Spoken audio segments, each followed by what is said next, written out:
5, 4, 3.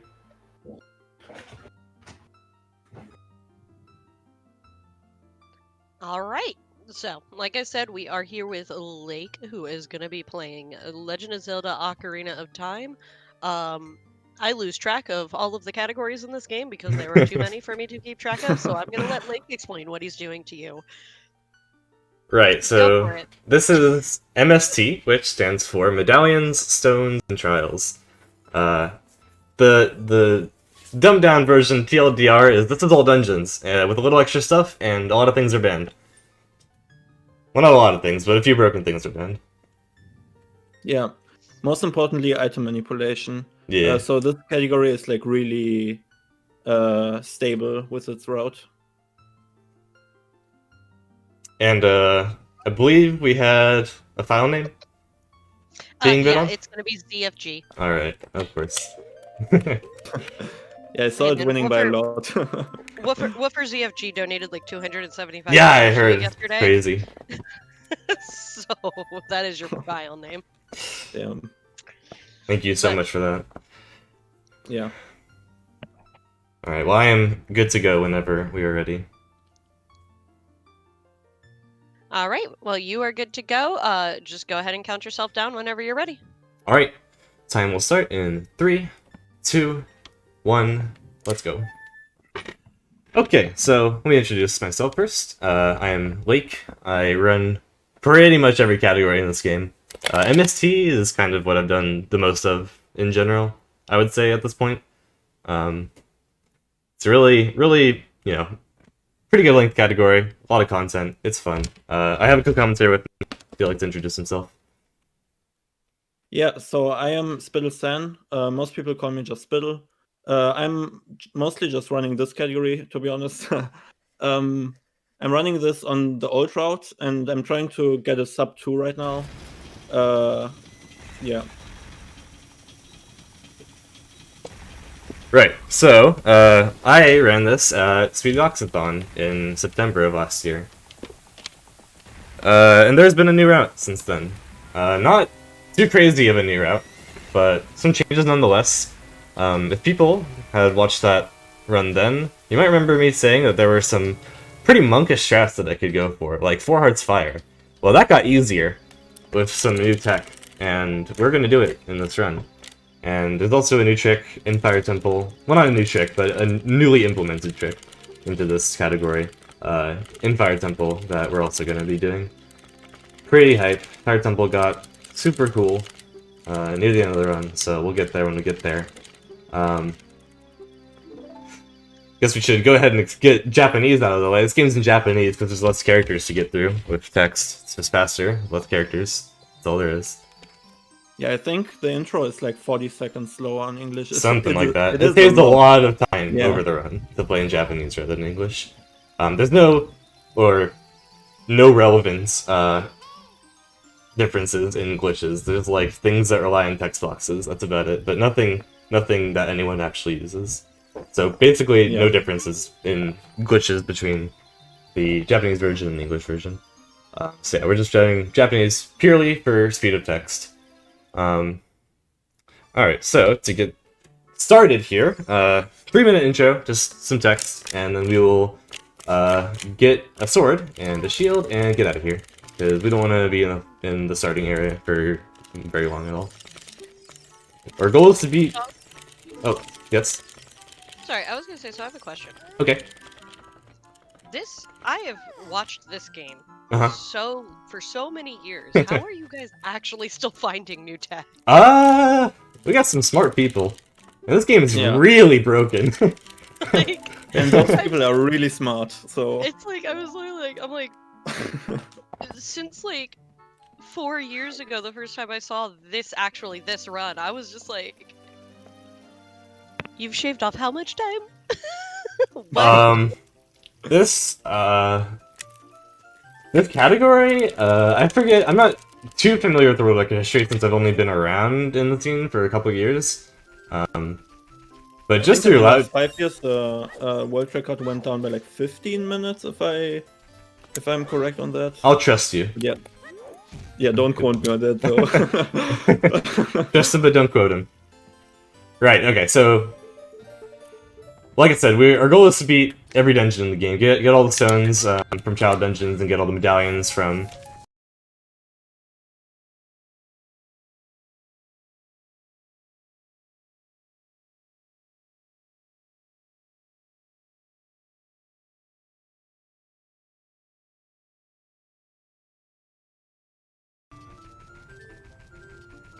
So yeah, I mean, we have to... Go ahead. We have to beat the first mission before we beat the game, of course. I mean... Did I not get this? You know. So yeah, instead we are going to get out of the forest as soon as possible. We basically want to be child for as little time as possible. There are a few things we have to get before we can turn adult, just out of necessity. But we want to keep this section trimmed down. Oh my god, as much as possible. So we're just collecting some rupees for a shield from the shop. Some movement that should be fancy, but isn't. Ooh. We're good. Nice, okay. Okay, we made it into the shop.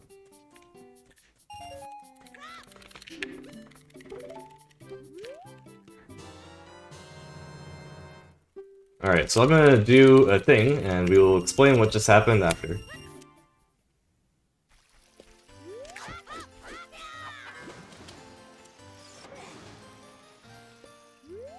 Okay. Seems nice. Alright, a little early. So what I just did was called a WES. It stands for Water Extended Super Slide. If I hold just barely outside the dead zone of the control stick, I can preserve some types of momentum. And jump slashing, recoiling into water is something we can preserve by holding that speed, and this guy does not want to let me out. Alright. So that was terrible, but it's expected. So we're out of the forest. First goal achieved. We did it. We'll be seeing quite a bit more of that ESS type movement. Very shortly, we'll see another WES, and we will get to something called Hesses throughout the run, which we'll get to once we do them. So, like I said, we want to keep... Okay, go ahead. Yeah, so Hesses are the fastest movement you can do in this game, actually. Yeah, kind of. I believe Wesses are the second fastest, but yeah. I think Opponent's a little bit faster than Wessing, but they're pretty... Well, maybe they're around the same, but yeah. Wesses are pretty fast. And yeah, we want to keep this child section, like I said, to just the bare minimum. We are going to get a bottle from collecting chickens in Kakariko Village. We're going to get some bomb shoes from Bottom of the Well. And we're going to get Zelda's Lullaby by visiting Zelda. And then we will go adult. Yeah, so no dungeons in this child section. Yep, we will be exactly 0 during during our childhood. It is purely a collection so that we can be adult as fast as possible with the essentials. Because the adult has a lot more tools available to him, and he's taller, which actually comes into effect quite a bit, more than you'd think. Yeah, the movement speed of adult is actually a little bit faster. Yeah, so it's really fast to do adult child dungeons as adult. There you go. Yeah, and we can enter all child dungeons as adult very easily, for the most part. DC, Donal's Cavern, is like straight up just open as adult, and Deku and Jabu we can get into, you know, fair means, not broken at all. Just perfectly fair means. So yeah, like I said, we're gonna head to Kakariko for a bottle, and we want bomb shoes also from Bottom of the Well. So first up is collecting chickens. So we're gonna do this west off the fence, land in the water, hold ESS, and just west into Kak. It's fast, and also while you're in ESS, it makes it so that the owl does not talk to you, because there's an owl out there. And when you're in ESS shuffle, it determines that Link is busy enough to not talk to an owl, which is convenient. Yeah, that owl is actually pretty easy to skip. Yeah, we're gonna skip them again on our way out in a very meaningless way. It's very, very easy to skip that owl.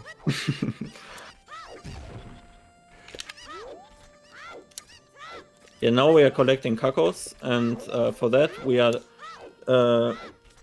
gonna use a lot of angles and movements to do this fast. And for the most part, we just want to put the cacos in a position where they go to the pen, or where we can easily manipulate them, so they go to the pen. And yeah. Yeah, so Cuckoos, when you throw them, they like shuffle in place for a second, and then they start walking directly away from Link. So we want to position these Cuckoos so that directly away from me is towards the pin, essentially. And these are okay so far. Not great, but not bad.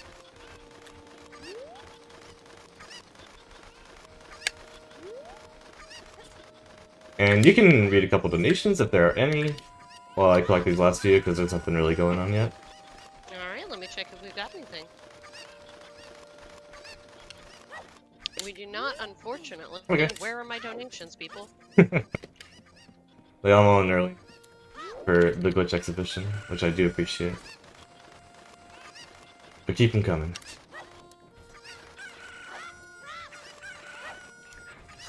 Yeah, the glitch exhibition will be actually really cool. Yeah, it's gonna be a fun time. Yeah. Right. So last 3 chickens here. In, and in. We talk to Anju, grab our bottle, and we will be on our way to bottom the well. But, you say, bottom the well, we need Song of Storms for that. You need to go adult first to get that. To which I say we have Navi. Navi is overpowered. So that's a Navi dive. If we jump slash onto a ledge, Link takes a giant step back, in which we can kind of cancel that with Navi to like instantly blink back, and while you're in the like Navi talking state, water just doesn't affect you at all, which is nice. So we can get in bottom well really early with that. I'm gonna take a second to concentrate here, and then we can go over bottom well stuff, because I need to listen and focus. Should I be quiet or? Yeah, pretty much. Oh, okay. Well, okay, well I got inverted cam, so it doesn't matter anyways, but just until I can choose.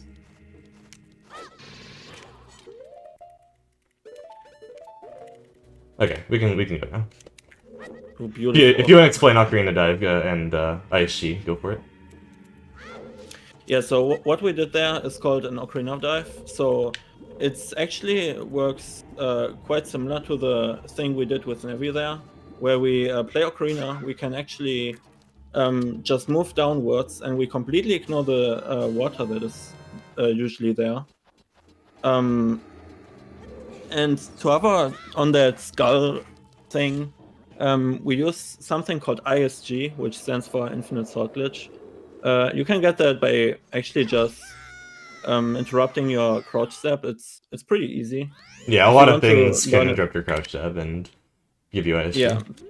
If you want to learn a trick in this game, you can just learn ISG and like play around with it. It's really cool. Yeah, ISG is very and- simple. And one of the properties is actually that you can't fall off edges anymore. So we use that to actually hover on that skull thing. It's called a bubble, by the way. I don't know why. The dumb name for a skull, but it's called a bubble. Yeah, right. But the bubbles in Jabu are called shaboms. Go figure. Yeah, obviously. Not bubbles. Okay, so we just skip that owl again by pulling a stick out. It's so silly how easy it is to skip that owl, and we just pulled stick. Okay, so we're just gonna wait for nighttime. We want some rupees on top of this drawbridge here as it goes up. This is sometimes referred to as Schrodinger's bridge. I've heard that term thrown around. So this bridge goes up, but only when you look at it. So we can wait until it goes all the way up without looking at it, and then turn around while we're on the chain to make it bring us up there. And grab some rupees up there and make it nighttime while we're in here. We're on our way to Zelda right now. We have everything we need except for Zelda's Lullaby before we're going adult. We grab a couple extra rupees from that box. Buy Shield later. And we're gonna do another owl skip here, with a combination of pulling stick and slashing sword. So we skip him there by pulling stick just as we grab the vines.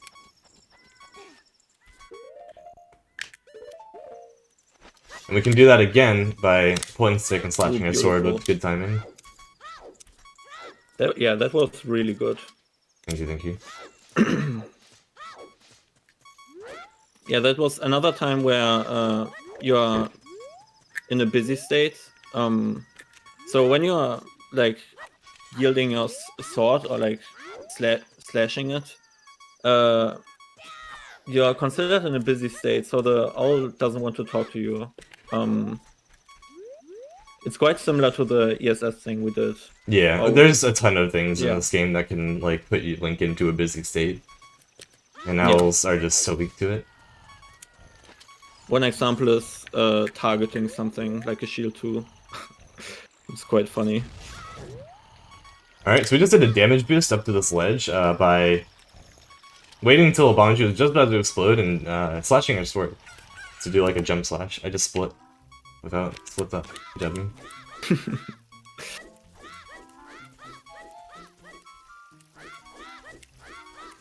Really? That's a weird guard catching. Damn, that's really unfortunate. That guy sniped me. So, guards are a thing in this game. They're cool. Everyone loves guards, right? Ooh, what was that? Damn, the game is not nice to you right now. Yeah, it's okay. So yeah, guards. So the guards just look around and they're trying to do a great job. And sometimes they do, but sometimes they don't. Last time they did a great job, as you. Yeah, that guy got a raise. Yeah, definitely. But how the guards work is actually they can see you when they actually look at you. But if you're not at the on the ground for more than one frame, they can't actually catch you. And when they don't look at you, but you're still on the ground for like more than one frame, and they saw you earlier, they actually just catch you, even though they are not looking at you. So that's really really annoying. But if you sight up frame perfectly, then they obviously can't catch you because you're just gone before they want to catch you. Yeah. Yeah. So rough guards, but you know, this is the last thing before adult. Really, we have one more trick in the child section. So a relatively painless child section for the most part. Just a couple annoying things. But now we have a cutscene. About 2 minutes of cutscene. Oh yeah, got the stick. Every time, man. I do it purely off muscle memory at this point. I don't even think about it. Yeah, same. Always gotta have the sticky situation. What's the name of the emote? Good emote. So, while we're in this cutscene, even though we have another cutscene right after this, I guess we can talk about what the general game plan for adult is. So, first part of adult is going to be a little bit more collecting. There's a convenient dungeon in the way of things we want to collect, so we'll beat that in the process, but it's mostly going to be a bunch of, you know, getting hookshot, getting bombs, things that are really important to the run. And magic, because we need magic to shoot light arrows for all the trials, which is one of the main reasons we need Zelda's Lullaby in this run. So we're gonna head off to Kakariko right at the start of adult, which is still a bit away because child section is full of cutscenes, just full of them. Yeah, but after the child section, it actually picks up really fast. Yeah, right after a whole lot of cool stuff. Right after you get adult, it gets meaty.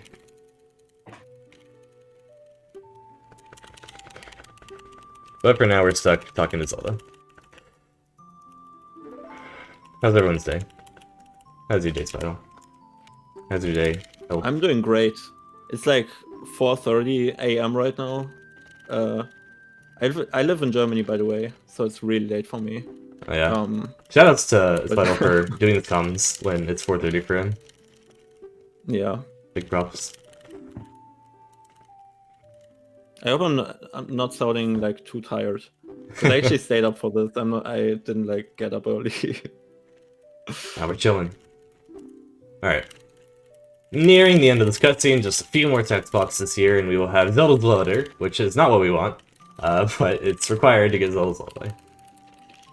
So we're gonna do a cutscene skip here. Notice that I am at half a heart. That is not a mistake. I have been intentionally taking damage all over the run to prepare for this moment.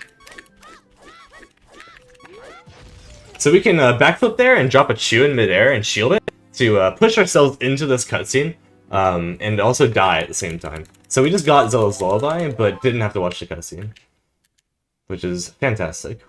Don't need another cutscene in chat section. We can simply talk to Impa and get out of here. So we're off the Temple of Time. So something like that happens a lot in this game, where you actually get the item from the cutscene in the first frame where the cutscene plays.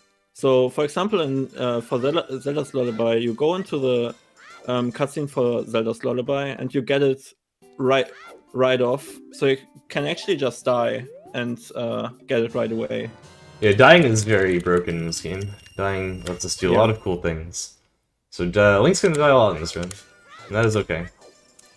Unless you hear me say, "Oh no," the death's probably intentional. Alright, so, if people haven't seen the speedrun of this game, you might be confused as to why I'm in Temple of Time right now, and why I've been talking about going adult. Because normally you need to beat all the child dungeons before you can actually become adult. But there is a small gap in the Door of Time here, that we can do some good movement, and miss the frame. There we go. And we can simply do some good movement out of bounds and jump slash back in with good timing. And we are in the Master Sword. It is ours.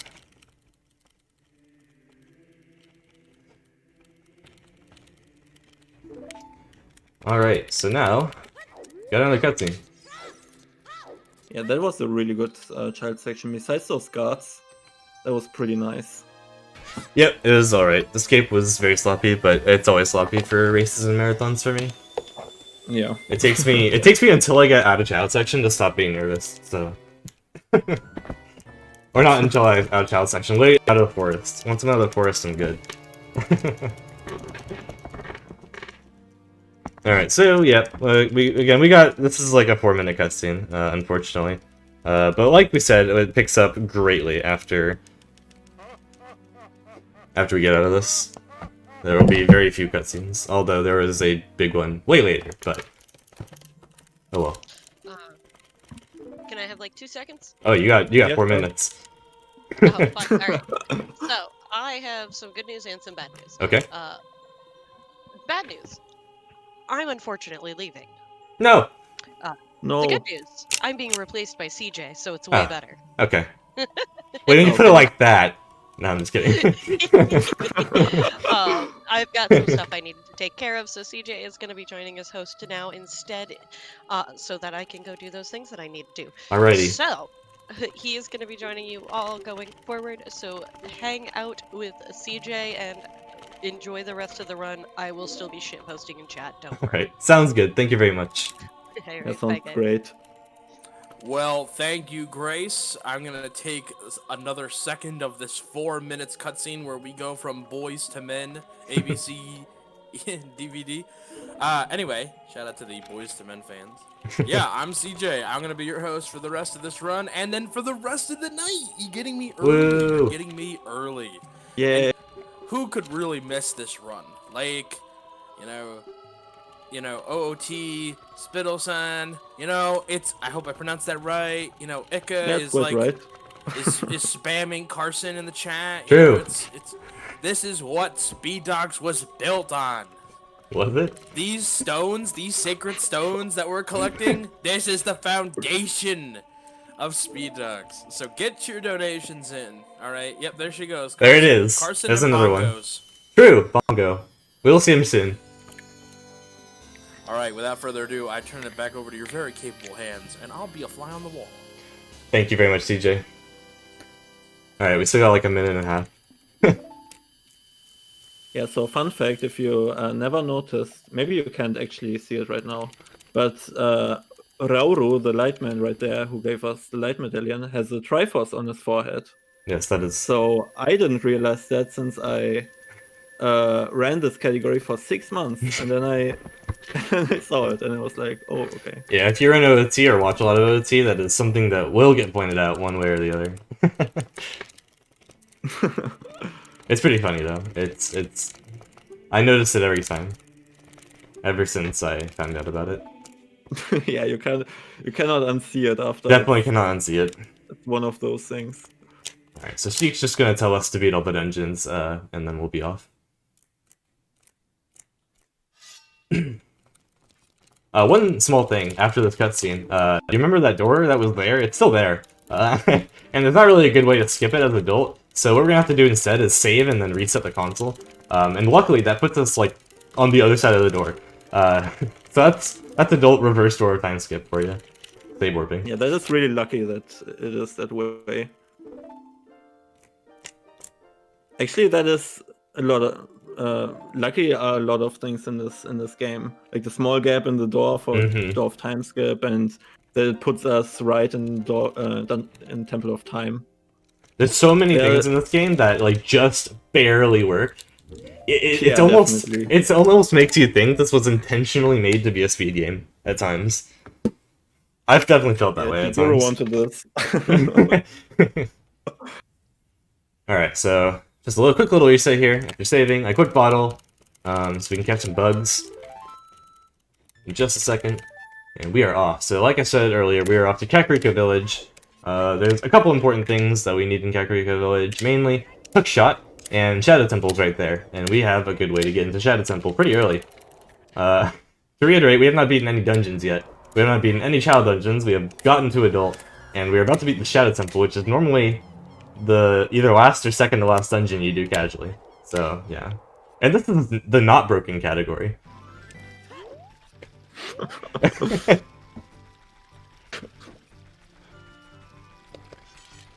Oh, one thing I don't think we've touched on yet, that should have been touched on probably a while ago, is backwalking. Backwalking is fast.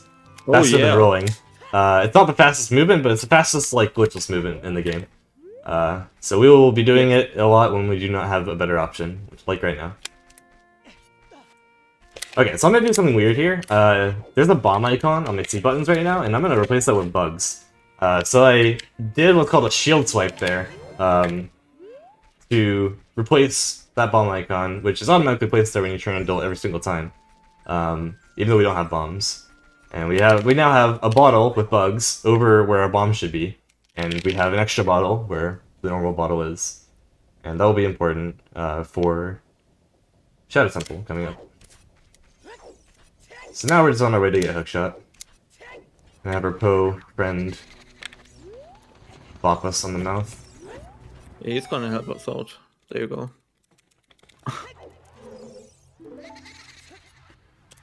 Put your guesses in the chat.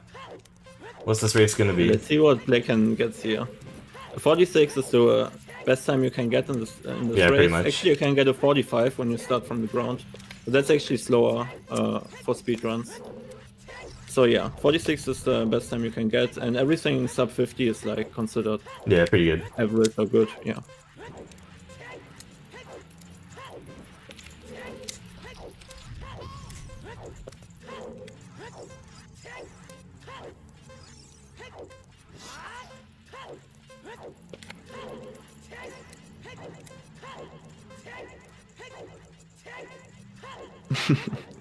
The guess was supposed to be a single number. Can't just guess a range, surely.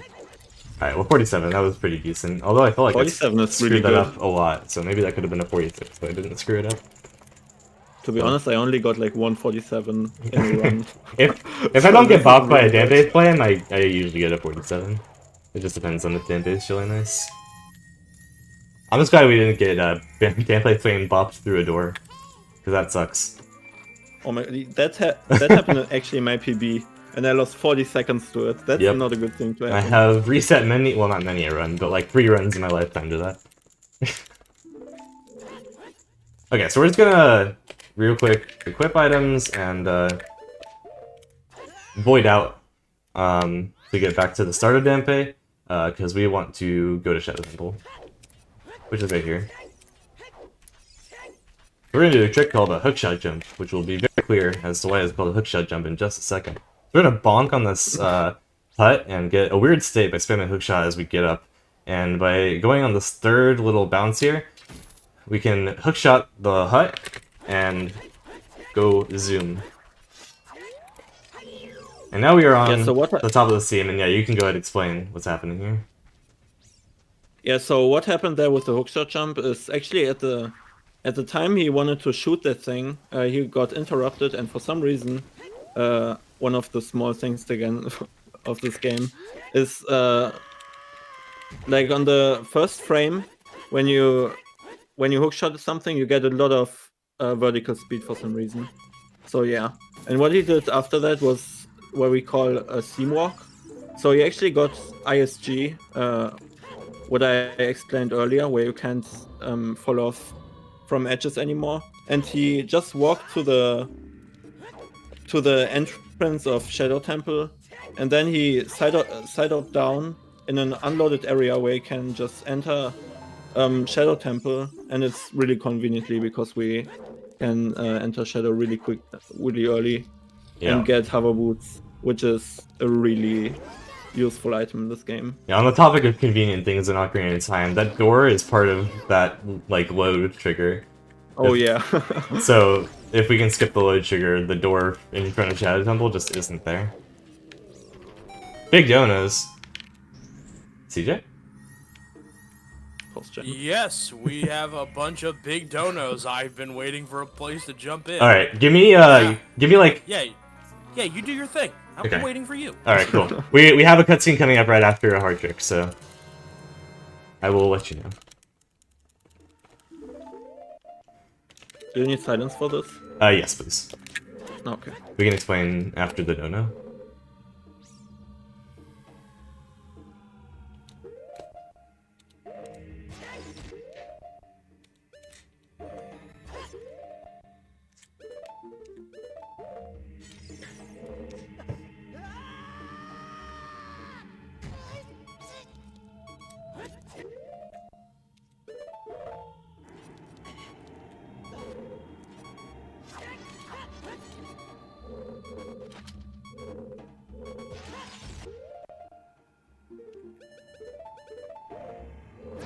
Perfect.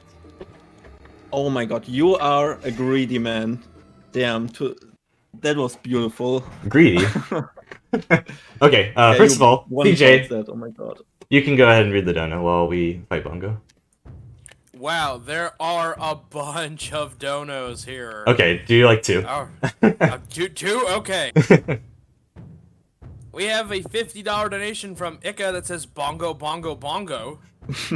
Fitting. We have a $20 donation from Lady Blue, which is my dog, that says woof woof. Thank you, Lady Blue. Yeah, thank you very much. I have a few more if you... One more. We have $100 from Neverender's dad. That says great program. Keep up the good work. Thank you so much. Alright, so for the Bongo fight, we simply get Infinite Sword Glitch, which is the only time we've used this so far for actually swinging our sword infinitely to do damage. So we can just unlock Bongo and kill him really quickly. Okay, so coming up, we have a cutscene skip. We can do a trick called Ocarina Items, where if we have a bottle with something in it in our hand, and we go in midair, press this bottle, and then something else that we can hold in our hand, we go into an Ocarina state. And if we land on the edge of the blue warp over here, with the Ocarina state, we can regain control of Link while he is trying to be warped away. And if we do it just right, we can die on the same frame that the game wants to take us to the medallion cutscene. And we will get the medallion, but not have to watch the cutscene. Yeah, one of those cutscene things again, where you get it on the first frame. Yeah, so that looks good. No problems here. Yeah, looks really good. And Spital, do you want to explain Goat Skip? Now that we're done with all that. So, every time you enter a dungeon, actually every room is loaded, but not the actors in it. but we don't really need the actors from a dungeon. So when we are in that hover boots room, you can actually just do a trick that is called a mega flip, where you can clip out of that room, and conveniently that puts us in the room right before the boss room, where you normally put in the boss key and then go right through the door.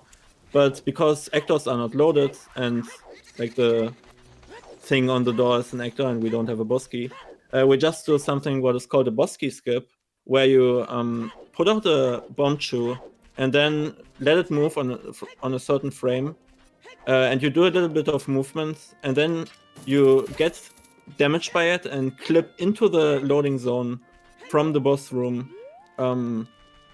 Yeah, and then you just clip into it, and there you are in the Bongo Bongo room.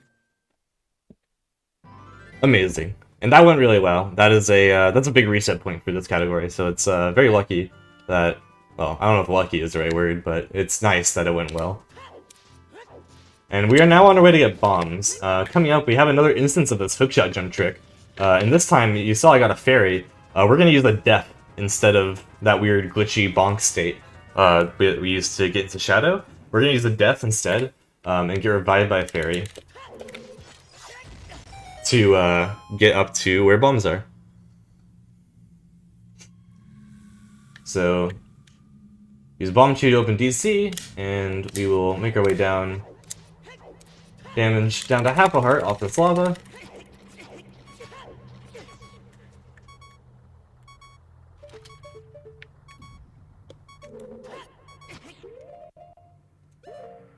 And we can hookshot this ladder just as we die from the lava, and we get propelled upwards in the same manner as we did to enter Shadow Temple onto this bridge, and we can now just merely walk over and grab bombs. Yeah, that was really good, by the way. Yeah, I still went pause it. Wait, did we explain what pause buffering is?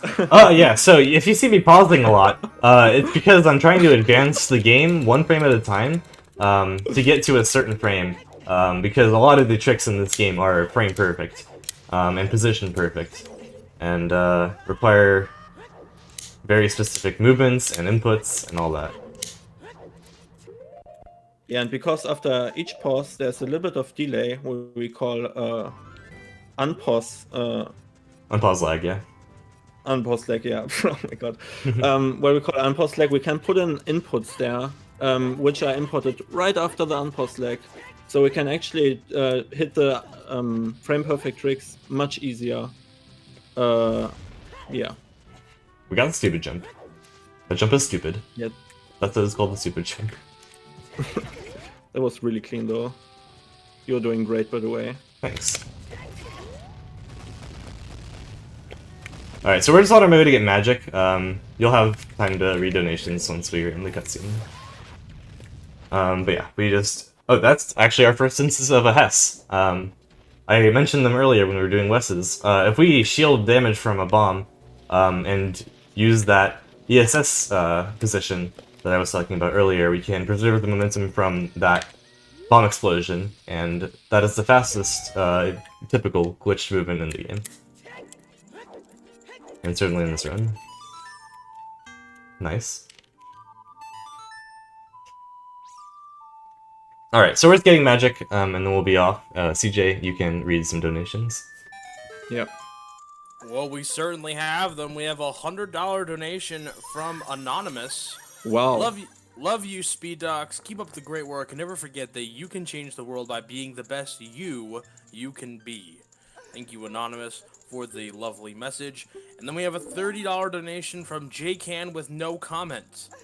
So, a lot of movement going on these incentives. We are $100 away from our goal. It is night 2, and we have a lot of Ocarina of Time left. Let's meet that goal. Let's do it. We can do it, guys. For sure. Keep them coming. Thank you so much for your generosity so far. Yeah, thank you very much. That is awesome. $300 in 9 minutes. That is crazy. You guys are insane. And I love it. Thank you very much. Alright. So, we just got magic. That'll be important later.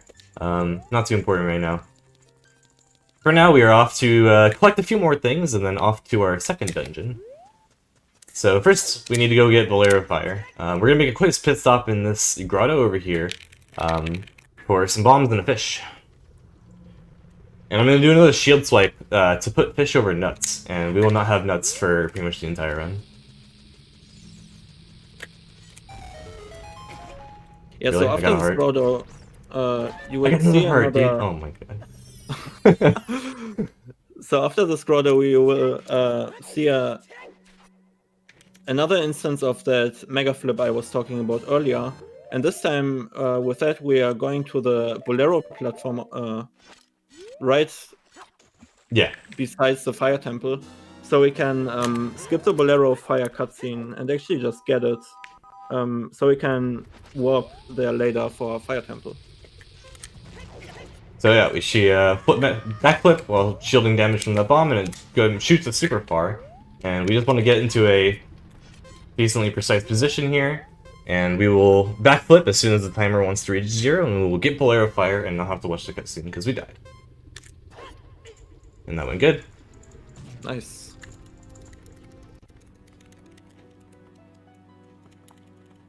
And now we're gonna do another mega flip to try to get over to Goron City.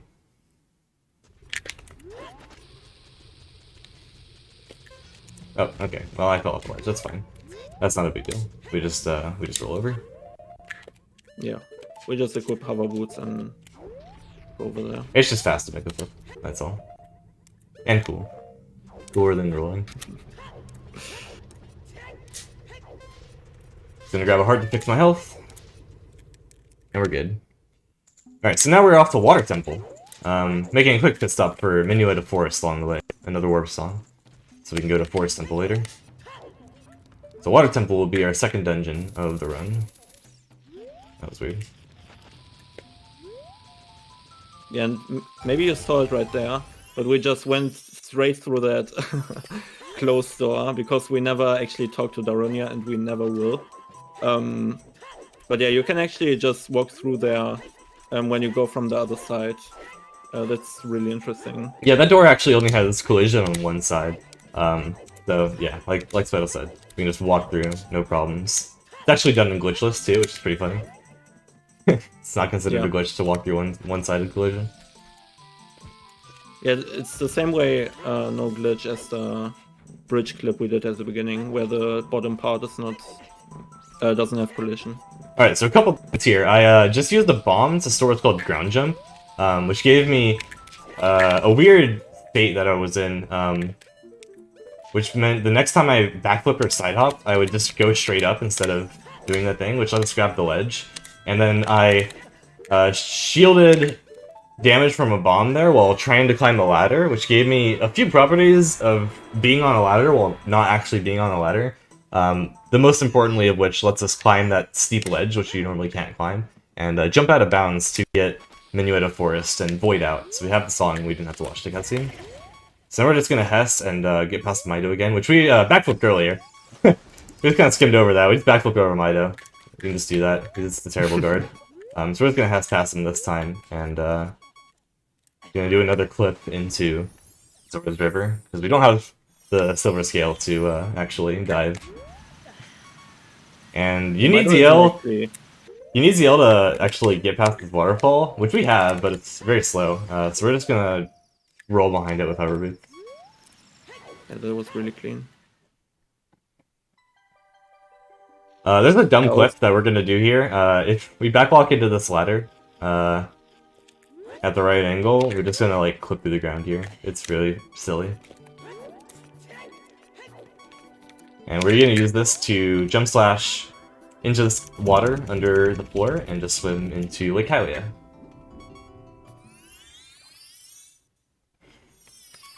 And we're gonna do another clip here. Or not. Oh damn. Yeah, that is actually frame perfect. So that's quite hard actually. Okay. So yeah, we target the ledge there at the same time as we, or we target the wall at the same time as we grab the ledge, and it clips Link through the wall there, and we can just drop out of bounds. And did you have something to say, Spital? I think I cut you off like 3 times. I was just just gonna say that Mido isn't actually that good of a guard as Oh, the yeah. guards. He's a in terrible the guard. Yeah. We have a lot of ways to skip that guy. You can Mega Flip over him, you can merely backflip over him, you can Hess through him, you can play Zarya's song, which is the intended way. Yeah, from the other side you can just Hess through him. From the initial side you're coming from, you can't do that. And the reason you can do that is actually because for one frame he just disappears, like the hitbox of him just disappears. And you can pass through them then, which is really interesting. I don't know why that's a thing, but you know. So yeah, what we just did game was is the broken. super slide. It's the same speed as the Hess, but what we did was we kind of canceled our grabbing the bomb animation with getting, or with shielding an explosion, and it just sent us long for as long as we hold shield. Now we're gonna ISG again to do a boss key skip. We're gonna have these bombs act as a way for us to hover just over the ground in front of this door. And if I do it on the right frame, which should be this next one, yes, we shield this first bomb, and that second bomb hits us through the door as we're trying to fall down back onto the ground, and we clip through the door into Morpheus' room. Easy peasy. That was really good. And now for Morpha fight, we're basically just gonna trap Morpha into the corner and stab a lot. Oh yeah, stabs. Stabs in this game. Stabs in this game don't have a damage value assigned to them. Instead, they take on whatever the last attack you did was. So if we jump slash first, we will have jump slash damage on all of our crouch stabs, which is very useful for killing things. And since ISG is based off your stab, you can also get ISG, and you get a bunch of jump slash damage in a row, which is how we killed Bongo very fast. Basically jump slashed him every frame for multiple frames.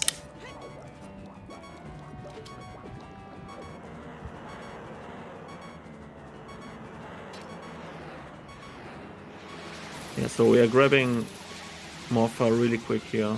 No? Yeah, Morpha's dumb. Okay, nice. If you try to shoot Morpha straight on with a hook shot, her hitbox kind of just doesn't work. Really dumb, but it's fine. We got her. Yeah, the bosses in this game are getting wrecked. They don't have a good time. Alright, so coming up, another cutscene skip.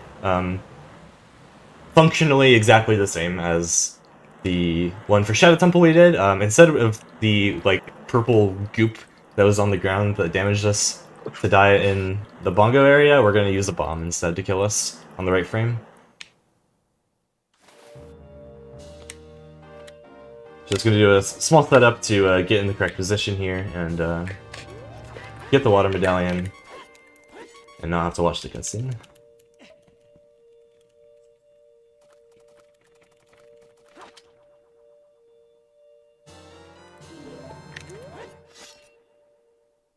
So we get Ocarina Items just on the edge of this blue warp. Let's just gain control of Link after a little bit. And we just pull a bomb here. Do some more specific movement, which in this case is just walking to the left. Die in the right frame. And we will have the Water Medallion without having watched the ending cutscene. This one's kind of especially important because the cutscene of Water Temple Medallion also includes rising the water in Lake Hylia, which we don't really want. And you'll see why in a second. So right now our bomb count is getting lower. We need more bombs for what we're gonna do next. This is the only RNG part of the run. Well, the only major RNG part of the run, aside from enemy movement. We need 2 bomb drops from this grass.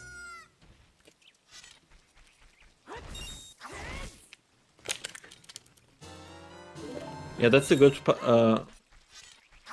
thing in this run too. So there are not a lot of RNG parts in this run besides this and the Twin Rover fight that is coming up. Alright, we got our bomb drops, so all is well. If I didn't get a bomb drop really there, it was okay. If we didn't get a bomb drop there, we could simply walk into the lab over there and reload the grass. Try again. It just loses a lot of time. So right now we're trying to get into Zora's Domain again to make our way to Jabu. I'm just doing a small setup here and trying to do a mega flip off this bomb. and I am not very good at it right now, so I'll pause that for next time.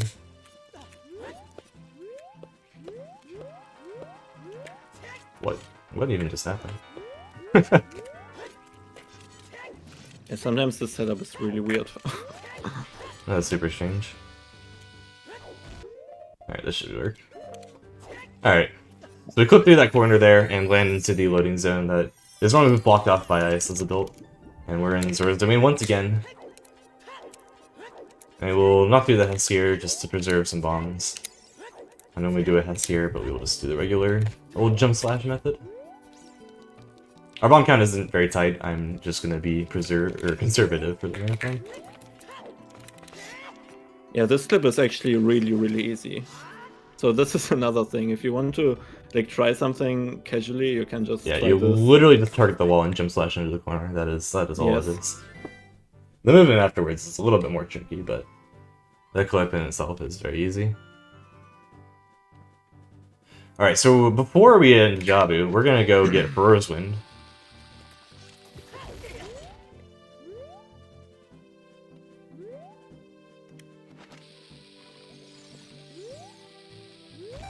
And we will use Furor's Wind exactly once in this entire run. And the reason we want Furor's Wind is not, in fact, for its actual ability. It is instead for its slot in the item menu, which sounds weird, but it'll make sense once we get Boomerang. And we'll go over that once we get there. For now, we have another cutscene if CJ wants to read another donation if we have one. Boy, do I. The donations are coming in. Shuli91, Very nice. the real Shuli91, not the fake Oh. Ika from earlier, apparently, donated $2 and said choo choo. Anonymous donated $2 and said $2 hype train. Crunchy Brown donated $2 and said $2 dono train choo choo. And Spicy donated $10 and said let's go speed docs. So it sounds like they were trying to come on ride this train. So come ride it. It's a very lively train. Or- That's many good people. Very lively $2 train. Everyone should join the train. If everyone joined the train, we could meet our goal right now. True. That'd be nuts. Alright, so we have Furor's Wind in pocket. We're off to Jabu. So you might notice that Jabu isn't actually there. So, as an adult, Jabu is missing. I don't really know what the lore is behind it, if I'm being honest. But the loading zone for Jabu is there, strangely enough. It is under the ice. So we can do a setup here to get under the ice.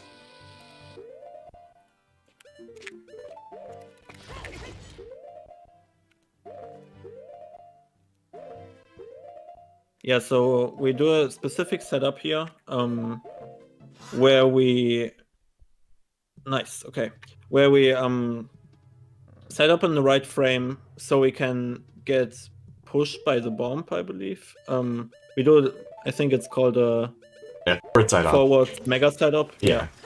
So we can get clipped into the loading zone there. It has a bunch of frame perfect parts, so it's actually pretty hard. But yeah, it's really useful because Jabu as adult is really fast.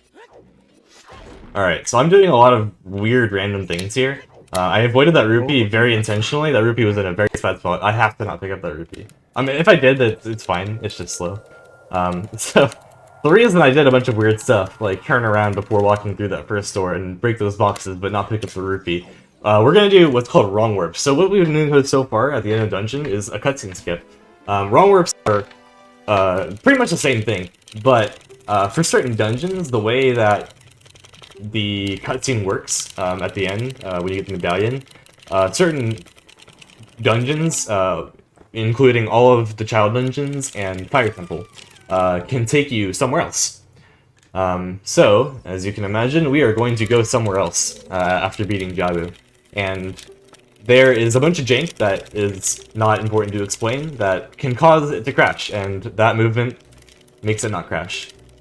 And do not worry, there is literally no chance of that crashing at the current moment. If you do everything correct, there is a grand total of 0% chance that it will crash. For Yeah, now, that is a pretty low chance.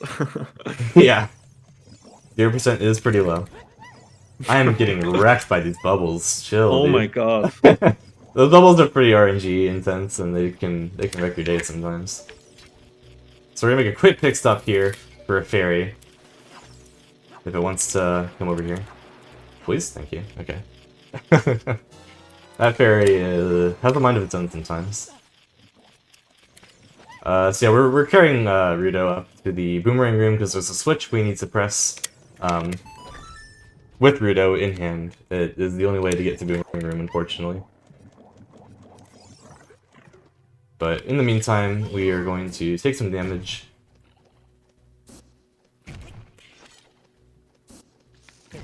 That is all we want to take. He can die now.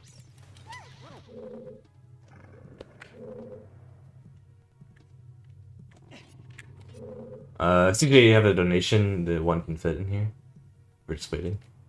No donations yet. Okay. But they're coming. They're planning. They're working on it. Very good, very good. We got the wall. Great. Yeah, Guido has an Ooh, idle nice. animation. Very important here. Okay, we're just don't open the door. Very important tidbit here. Guido has an idle animation. If you're just sitting there doing nothing, she can wah. And we got it. So this run is officially blessed by Guido. Yes. I will attempt to do Vibruto as a thank you for blessing a run. I don't do it very much, so I might fail. Yeah, it's actually quite weird to get sometimes. So remember when we duped over nuts earlier? We don't have nuts, and nuts make Jabby pretty fast. This room is especially awkward without nuts. I do not want these hearts. I'm not going to do Vibruto. Okay, well, that's fine. I can take damage from a couple other things. It's fine. Unfortunate placement for those hearts, but there are workarounds. Alright, so we got the boomerang. And I set FW earlier. I'm going to save just in case something goes wrong here. In a bit. Just for safety. Gonna damage down since I picked up that heart earlier off that guy. Okay, and this is now why we picked up Furrow's Wind. There is a glitch called Equip Swap. If we hover over an item, switch menus, I forgot to equip hover boots, and switch menus back and equip the item directly to the side of that menu, we can equip an otherwise unequipable item as whatever age you need as that age. So we have Boomerang on as adult right now, thanks to that. Which will allow us to defeat Baronade as adult. Yeah, interesting enough, you can't defeat Baronade with anything else than Boomerang. Yeah. I need to get hit by this guy once. Okay. Nice. Okay. Alright, so another thing about not having nuts here. Most speedruns use nuts on Baronade, and we do not have them, so this fight will be a little more awkward. We're going to use a combination of quick spins and a great spin to get all the jellyfish out. You usually use nuts to, once you stun Baronade, just make all the jellyfish disappear very quickly. It's very nice, but we don't have that luxury. So I'm just going to focus on the fight for a second, and we can resume commentary after.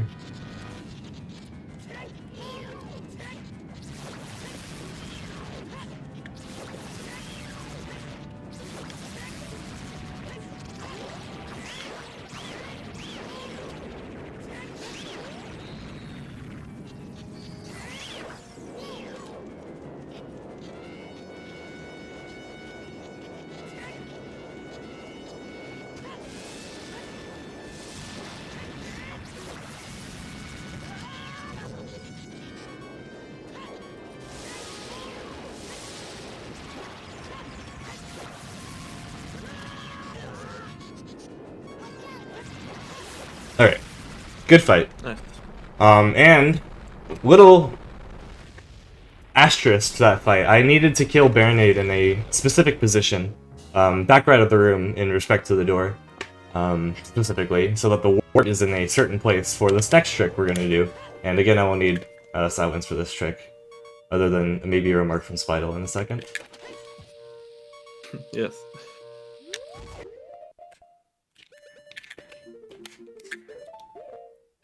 So we're gonna equip up Fairy this time. which is going to make our Furor's Wind disappear. Like I said, we only use it once in Jabu, and it disappears for this run. So now, we're in this weird state where the game wants us to talk to Rudo, but we are not ready to do that yet. Nice. I need the heart container for later. Alright. I will equip Boomerang now. Yeah, I was about to say that. If I don't equip Boomerang here, it is very bad. Yeah, if you don't equip it, you can't equip it after, and we need it for the setup so the wrong whip works. So it's pretty bad if you don't equip it. Alright, so now we're going to talk to Rudo and die again. And since we only had one fairy, when we equip swapped it, that fake fairy that we equip swapped was instead used for the first step, and now that real fairy is being used to revive us once again. And now we have some text on our screen. And let me just finish the trick first.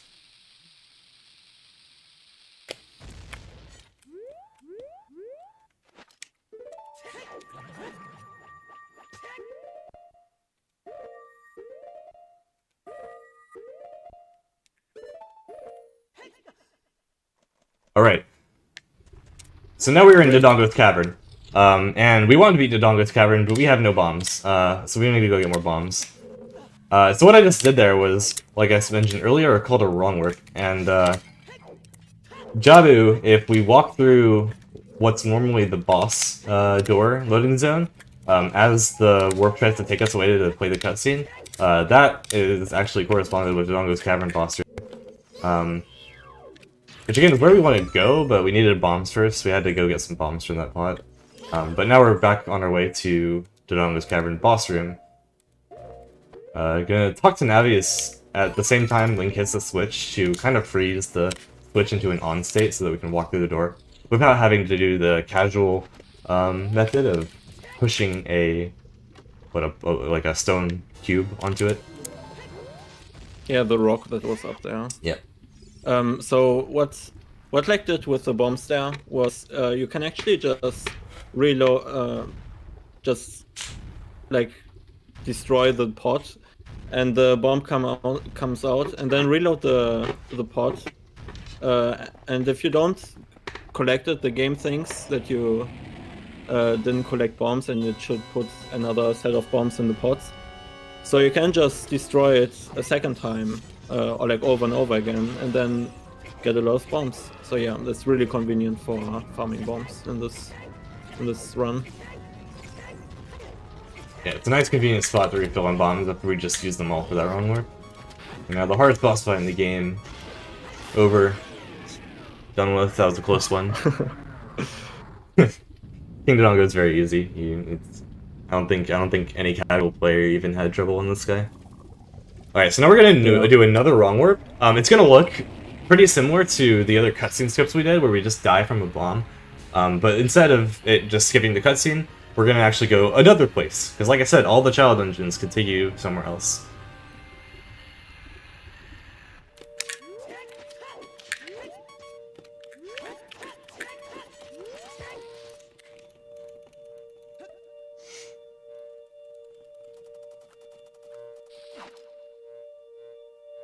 Nice, okay, no fish drawer.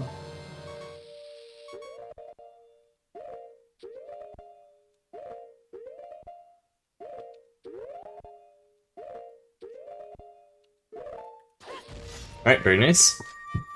So we're gonna die the moment we press B to cancel Ocarina items, which will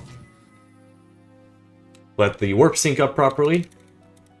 And once we save and continue, we are now in Gerudo Training Grounds. All the way over at Spirit Temple.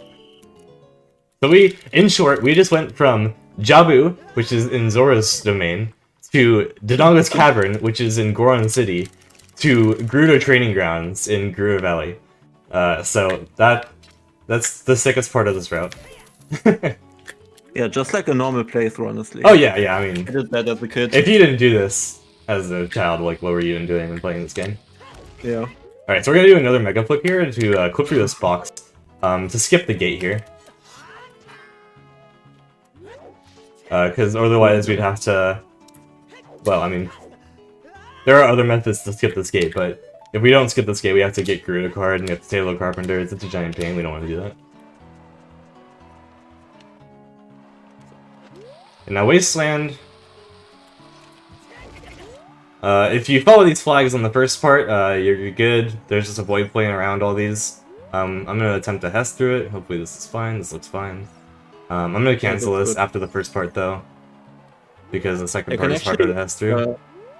Hess through the whole thing, but it's quite hard because, as like mentioned earlier, there are poles that you can like look out for. But they are not here anymore. Yeah, so there's still like a designated spot that we have to roll through, or Hess through for the second part, but they're not designated by flags. Normally in the game, casually, you have like, a Poe guide you through the wasteland, but it's the same every time if you memorize it, just by looking at like the slopes of the wasteland. You can get through it no problem. So now we're in Desert Colossus, on our way to Spirit Temple. This is our next dungeon, spoiler alert. And we have upcoming another trick, which I will need to focus for once again, to get up to Mirror Shield. Yeah, this trick is really sick. How did that even fail? So we're gonna do more hovers. So we've had a couple hovers so far on the run. We had that one in bottom of the well, and we had the hover for just a second to clip through the water boss T door. We're gonna do a lot more hovers and get very high, if our Gwei friend wants to show his face. So we're gonna do this first hover off the Gwei. And then we're gonna click choose and hover boots and do more hovers.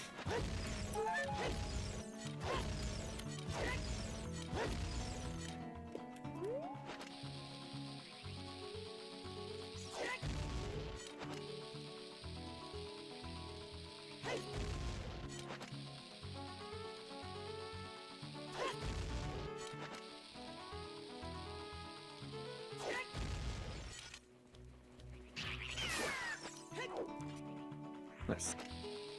Do one more for safety. I think the last one was a little bit shaky.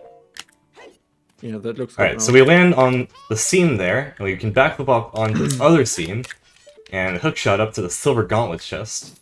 But we need the Mirror Shield, and it's on the other hand, so we're gonna do a Super Slide,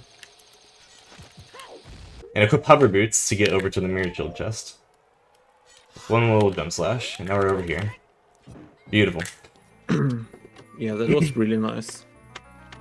To be honest, this run is going really well. Yeah, This child section was a little wonky, but this is like... I'm very pleased with how the rest of this run has gone so far.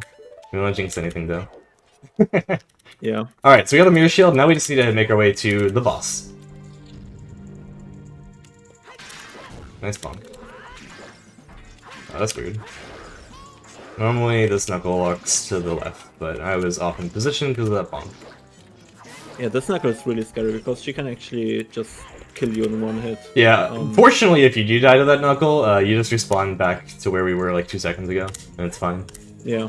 Not the case for the next knuckle we fight. Yeah, for some reason when you enter the loading zone for the boss room there, they just put you at the beginning of the dungeon when you die, so that's really bad. Alright, so again we're low on bombs. Luckily Armos have a pretty high bomb drop rate. Looks like we got about 3 there, maybe 4. Which is very good. Okay. We only really need 2. But yeah, we got 3, which is great. We want full bombs by the time we get to the one after the next room. In this room there is a Beamos, we would just bomb, and these Anubis enemies. They copy your movements in like opposite manners, and you can lead them into that flame just by walking to certain parts in the room. If you do it fast, you can get in one cycle like that, which is nice. And one more bomb drop from the spot here.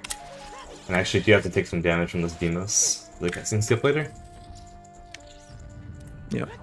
Alright, so now we're gonna do some sick parkour. To try to get up to the boss.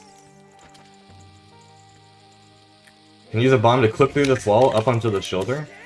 Get some fancy movement.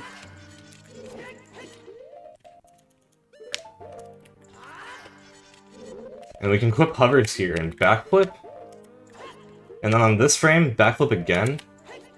Oh no, I guess it was the frame before that. But luckily we landed here. That's fine. Okay, we can just do it again. Oh, that was a good backup. Nice. Oh, okay. Sometimes side ups still want to work. Alright, take two. Gonna go hovers, backflip, and then on this frame, backflip again. And we can clip out of bounds here and jump slash into the boss loading zone just like that. Nice, really good. How goes it? That This is a one's really going pretty sick well. trick that, yeah, that is a really sick trick that was found actually quite recently. Yeah, recently as in like the past year. It's getting older. Yeah.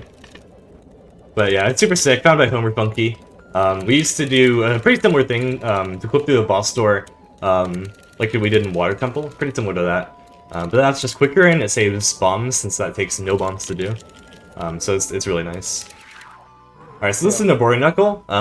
We're gonna damage Noboro down to 1 hit left and then kill her and void out so that we don't have to watch the cutscene afterwards, because it's a little bit long.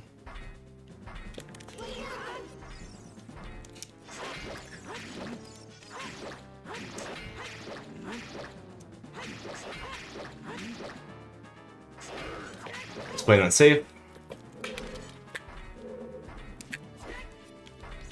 And we lead Noboro over to this corner.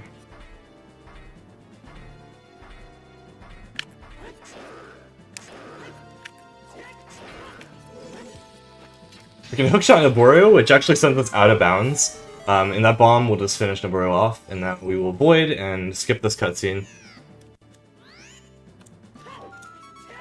And I did kind of a weird thing there. It might not have looked like there was a cutscene. That's because I pressed fish in midair.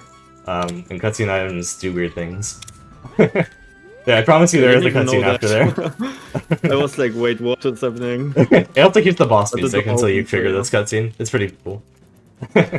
Alright, so not Twin Rover, the worst boss in the game. This boss Yeah, is, this is- the other RNG point in the run. Yeah. So for this first phase, Twin Rover is just gonna fly around and randomly shoot at me. One of them is gonna shoot and I have to deflect it at the other. When they shoot and where they shoot is more or less completely random. We can manipulate their movement a little bit by hookshotting them to make them spin in place. That can be either used to hold them in the position that they're currently at, or to reset their flight pattern and make them fly a different direction if we want them to. So we're gonna try to do our best and get 4 hits here as quickly as possible, but we can only do so much within our control. Okay, so it looks like Trinova is giving us a quick shot here, and I fell down. Good. Oh my Very God. good. Okay, so we're just gonna not die to this. Yeah. I rolled we are- I rolled over and just completely whiffed that. That's fine. It's just a little bit of time left for missing 1 shot. Yeah, so because we are on half a heart here, it's actually really scary when they shoot you. Yeah, because just gotta they be a little kill you. careful. I think usually it damages you 2 hearts Really? if you get hit by the beam there. Oh my God. Alright, finally got our first hit in. We need 4 of those. So partly my fault, partly Twin Nova being very dumb on the second shot. Oh well. That was a very close shot.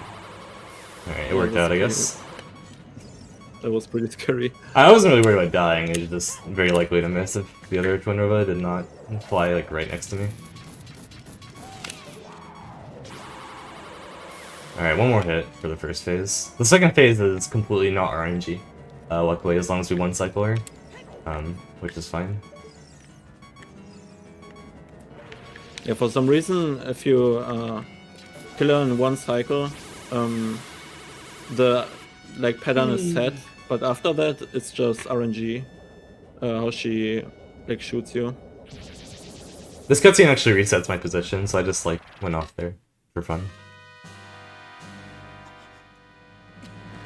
Oh wait, does it not when you grab ledge? Okay, no it does. That was weird. I've never seen the camera do that.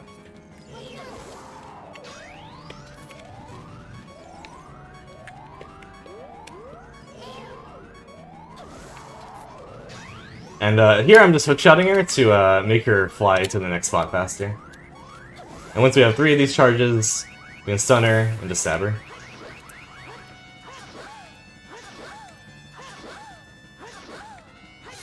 Alright. That was bad, but, yeah, whatever. Partly my fault, partly bad RNG. It's fine. Minerva always sucks. Alright, so another cutscene skip coming up after this lovely cutscene. Pretty much the same concept as all the others so far. Not gonna wrong warp, just a cutscene skip, just like Water and Shadow. Except, for this one, instead of catching fish like normal, I'm actually gonna dupe it over my choose now.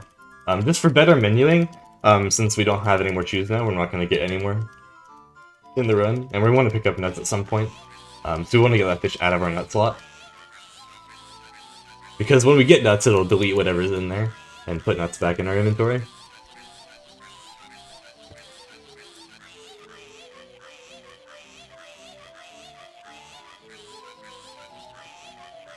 Alright, so if you're counting, we have 3 more dungeons left. We have Fire Temple, Forest Temple, and Deku Tree.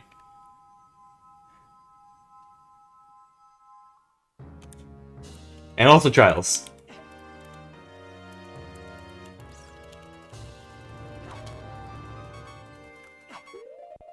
I'm getting fish trolled. Okay, I'm not gonna worry about the dupe. Damn. That's fine. I'll dupe it after. Yeah, that is really annoying if you get fish trolled here. That's like the second worst spot to get fish trolled.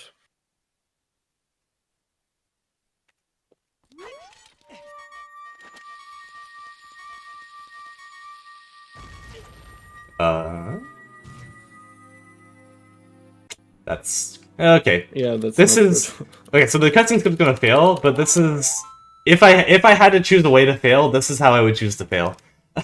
Yeah. So this is when he went too late. yeah, So he just is gonna be spawned in that. How's it called? the Chamber of Sages, this room. Yeah, Chamber of Sages. So Yeah, I just have to watch the cutscene. just gonna be warped there and has to watch a cutscene. But if he's too early, Yeah, then he's just gonna die and respawn at the despawn. beginning of the dungeon, which is Yeah. very bad. So luckily, we didn't fail early, we failed late. That's fine. It's not a very long cutscene. It's not the end of the world. Everything is perfectly fine. For how well this run has gone, this being my worst mistake so far is 1000% okay with me. Yeah, definitely. So getting the medallion, all well and good. And Rory's gonna go tell us to go to the Temple of Time, but we're not gonna listen to him just yet. So our next dungeon is Forest Temple. And I'm gonna take just the chance after this cutscene to dupe over my choose like I was supposed to. Unfortunately, if you get fish trolled there, it's a little awkward.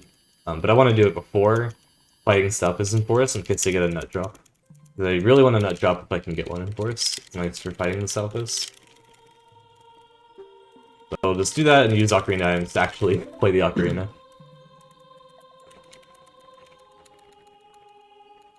Yeah, so fish trolling is just when the fish moves away from you, so you can't actually re-grab it from the same position as you dropped it. Yeah, it can flop That a little is bit away from you sometimes. really It's annoying. quite annoying, yeah. Yeah, and it's mostly annoying on that Spirit Temple and on DC, Hmm. because in DC you're doing a bomb setup, so you can, if you grab it on the second swing, it's actually not as bad because you can just continue the trick. But if you don't get it on the second swing, you actually messed up your whole setup and you have to do a backup, which is like 40 seconds slower, I believe. So that's really bad. Yeah. And the second worst spot to fail it is on that in Spirit Temple, because you have to dupe it just to dupe it. Yeah. Yeah. In other spots you can just do a little bit of backup movement, which is really fast to still get that fish. Alright, so now we're in Forest Temple. We want the bow in Forest Temple for trials later, and then we want to beat the boss. So to get the bow, we are going to do a, again, relatively new trick called Jungle Jump. Found a quick way to get to the bow room. Normally we'd have to do some, pretty cool movement to get up to the bow room through, other rooms, but we're just going to get to the bow room from this first Stalfus room. So I'm gonna damage down a bit, half a heart from the Southwest fight, and hopefully not die to it, which is kind of easy to do. It's not the end of the world if I do, but definitely not optimal. Yeah, I think this trick matches the coolness of the movement you would do otherwise. So I want to take a hit, one more hit. Alright, so I want to be at half a heart here. And die, cool. That's why this guy. God. That's why this fight sucks. Yeah. Leech shield is very bad sometimes. Because as you might have seen, I literally shielded that attack, but still got hit. Just part of the run. It's fine. Like I said, no biggie if I did that there. I just have to go back and do it again. Yeah, you don't even have to watch this cutscene again. Yep. So it's not We that just slow. walk over. It's like 30 seconds. Nothing too bad.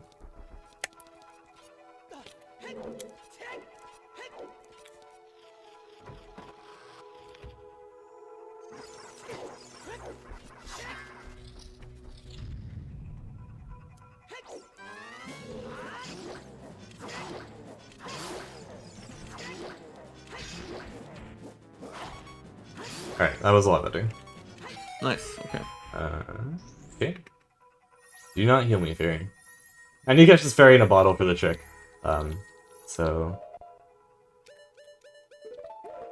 Yeah, that fairy really we likes got to come close to you for some reason. yeah, fairies in this game heal you when you don't want them to heal you, and just do not heal you when you want them to heal you. They're very finicky creatures. Alright, so I'm just gonna save real quick, in case, and we will do jungle jump. So we're gonna get a glitch called Entrance Point Glitch by crouch timing this door and putting hover boots on while we open it. That's the wrong frame.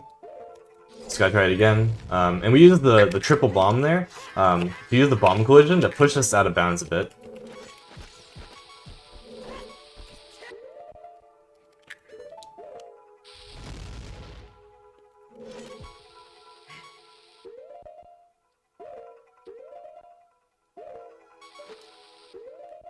And if we hookshot this chest, just as the bomb kills us, same thing as Doom Jump earlier to get bombs, just in a different place. We will fly up to this room. And these Deltas don't spawn yet, and that's why we do Entrance Point Glitch, because now the game thinks that we kind of entered from above, so if we can Mega Flip out of bounds and void out, it'll spawn us up there instead of down in the other room and spawn us Deltas. Yeah, this is definitely the coolest usage of a hookshot jump. And this was found pretty recently by quite a few different people, actually. I forget maybe who the main one was to push this trick to get it set up, but there were quite a few people who worked on getting this to be a thing, and it's pretty cool. Yeah, but before this specific setup, there was a known way to do early bow, and it was actually used in Hando for quite a while. But this setup is much better, and is actually useful for Yeah, MST. and doesn't require a long shot, which the other setup did. Yeah. Or like a lot of chews. Yeah, and a really annoying hover.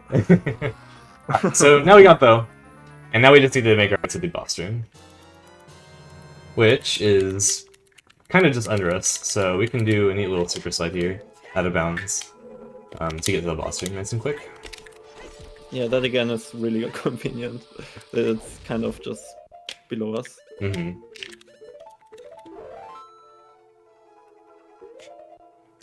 Okay, uncode hovers here, and just let us fall, and we ran right into the boss loading zone, and now we are in Phantom Cannon's room. Cool.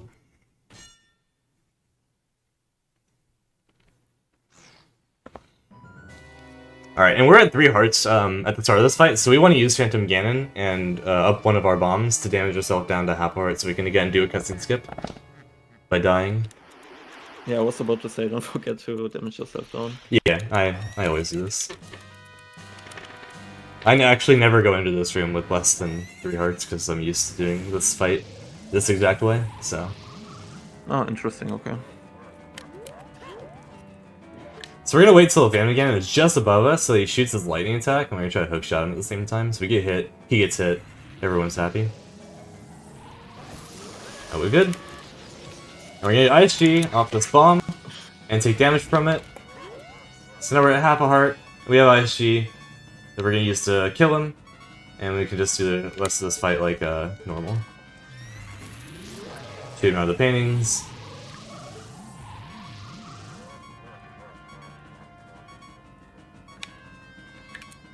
Yeah, so if you want to use a neat thread when doing this vanilla, you can just look for the one that is like brighter, and that is always the real one. I didn't jump slash.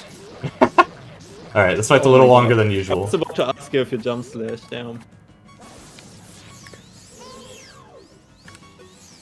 Alright, so that guy should have died there, but I forgot to store jump slash damage under my crouch tab. So my stab is... and he's just not getting hit. This is weird. Okay.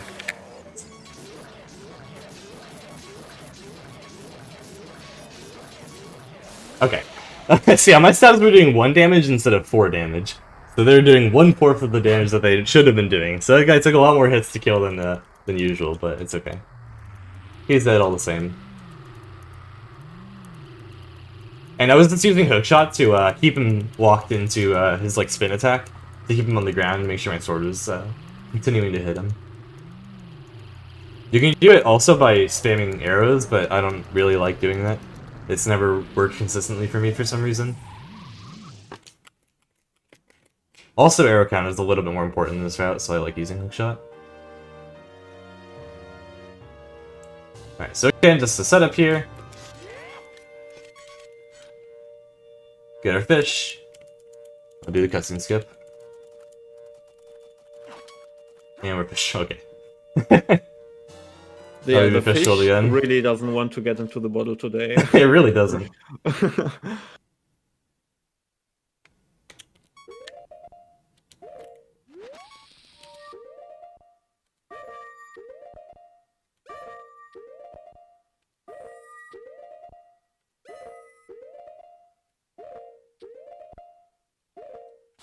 Nice, okay.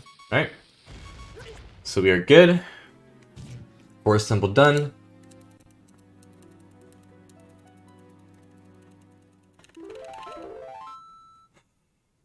Alright, so only 2 dungeons remaining in Trials. We need Fire Temple, and we need Deku Tree, and we need all 6 of the Trials again in Castle still. I need this, and this. Alright, so now we need light arrows before we can do anything with the Trials, because the Trials have this orb that you need to shoot with light arrows at the end to break the barrier. So we were save warping, and if you remember from the very beginning of Adult Section, save warp brings you to the beginning of Temple of Time, which is where the light arrow cutscene is. So now we have a 5-minute cutscene ahead of us. CJ, if there is anything at all, this is your moment. Yeah. Even if you have a story, just tell us. I'll just play Biggie Smalls. I got a story to tell. No, let me update you all on a couple of key incentives that we have going on right now. No new donations since last time. But as you all may or may not know, you have been killing it in the incentive game. We have met almost every single incentive that we have in the marathon, and we're not done with day 2. Currently, the only ones left that you have not met, because the glitch exhibition for this game got met yesterday afternoon. We have Jinx percent is $132 away. Sunshine is $170 away, and fighting Flower Blight, Ganon, and Breath of the Wild tomorrow is $250 away. Giving you a quick update on the polls. There's a north and a south. Thank you. I'll be here all day. Nope. We have the current polls are choose the 2 characters that I'll be using in Mario Kart Double Dash tomorrow. The current winner is Toadette, and nobody has voted, so there is no other cart. I will be hacking the game to play with 1 racer. We have $249 donated to Kill or Save the Animals. Kill is in the lead with $150. Save the Animals is at $99. We have the nickname for Rayquaza, $48 for Bidoof, and $1 for Mort. And choose the Grumpus color for Bug Snacks, which is the opener for tomorrow.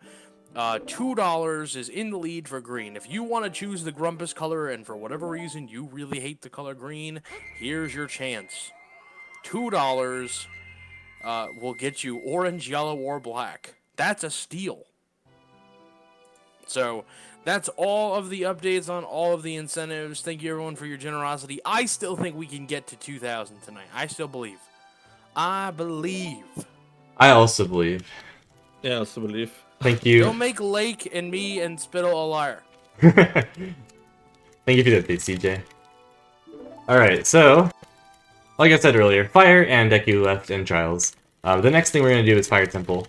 And like I said earlier, way earlier, there's a slight change in the last time I ran this route at Speed Doxathon back in September.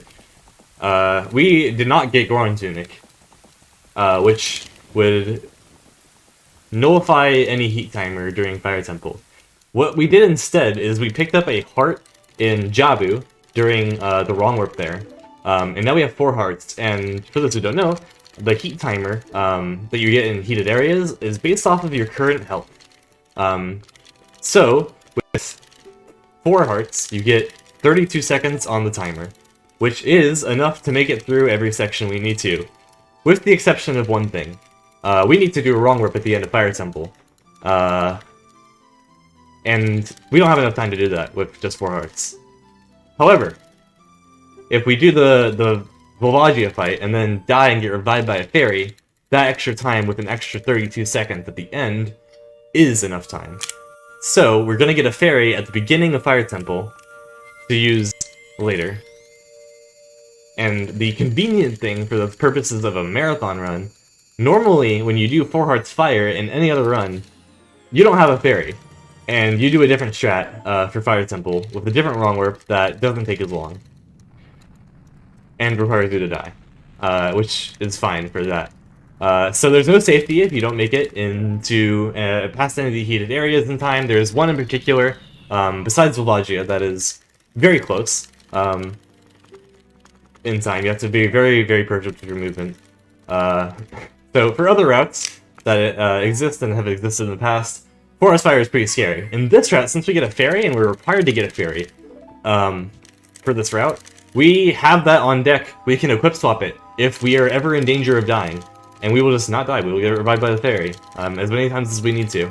So, hopefully we don't need to do that. But, in the event that it does happen, we are perfectly fine and safe. Makes this really, really nice for a marathon. Shows off something super cool and normally super risky, but in a safe environment. It is really nice. So one thing before I play Bolero, I'm going to get that letter. I normally have this on that button. Okay. So we're off to Fire Temple.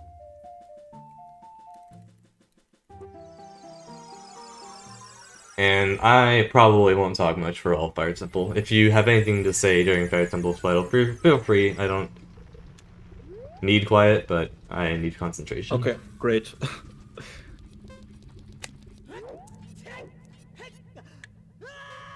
So I don't want to take damage at all just yet. So my heat timer doesn't get messed up.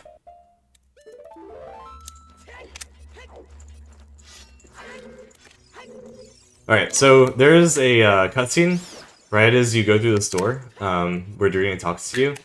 But that cutscene only triggers if you look at him. So we can do a little camera glitch here by using that letter and ISG to not look at him. Very nice. Yeah, that was great. And as long as we don't look at him, we are fine. But now we want to look at him at the same time as we jump slash this switch. So now Dorina kind of wants to talk to us, but again we're not looking at him. We want to grab this key first. Cool target. Alright, now we're going to look at him, and he's going to talk to us and pause the timer so we have as much time as we need while Dorina is talking to us, but we can move while Dorina is talking to us. And we need some bombs, so we're going to come over here and grab some bombs, get heal off of one fairy here, and these fairies are really annoying. I have to be very careful here. Oh my god. Dude, heal me, thank you. Okay, I need one specifically to heal me, and I need to catch the other. I cannot get healed by both of them. very important. Okay, so catching that fairy cancels journey attacks, but we have plenty of time to get through the store. And just some last equips. Alright, that room is a little scary. So we made it through. Oh, well, I'm fine. On with the rest of the temple. Spidey can take over, I'm gonna focus on movement. Yeah, so, Sorry. Do we have time no, for it's 2 okay. quick donations? Yeah, go for it. We had a $20 donation from Tim Otto saying good luck to Lake the God Gamer. Good thanks, Tim. And an $84 donation from Para Galore. I hope I said that correctly because he said, she said, did someone say 2,000? And we met our goal for launch party.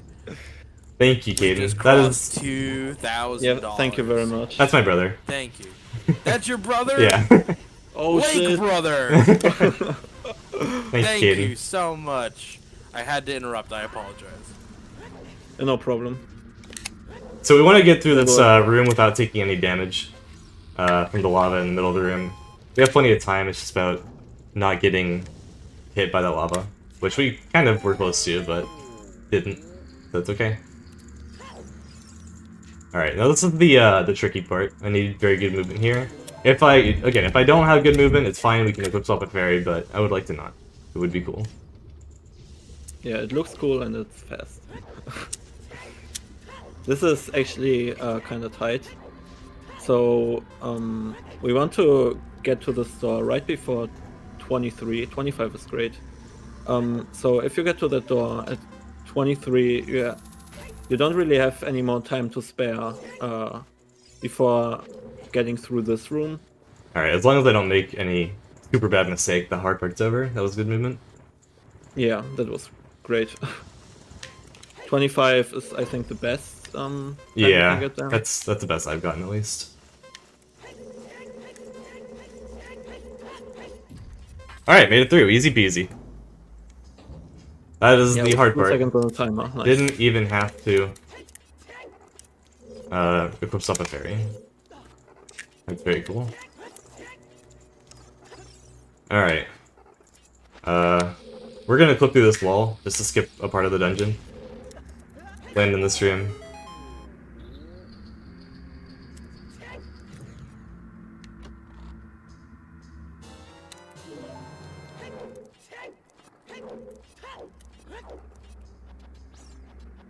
Now we climb up.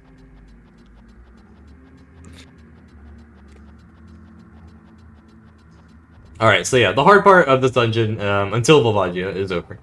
We can chill till Volvagia. Volvagia is hard. But we're Yeah, chilling. now we until then. just do a little bit of cool movement and Yeah, there's no more even remotely close heated areas. This area is heated, but yeah. the door is like literally right there. It is not tight at all. 1/16th, this room is scary. There's a different strat you can do for Fire Temple that some routes do, where you get to the minimum health possible in the game, which is 1/16th of a heart. And that results in having no timer at all. But you know, the trade-off is that you're literally one hit away from dying to literally anything in the game. That room is very scary. Alright, so we're gonna try to Hester this fire maze if we can. There we go.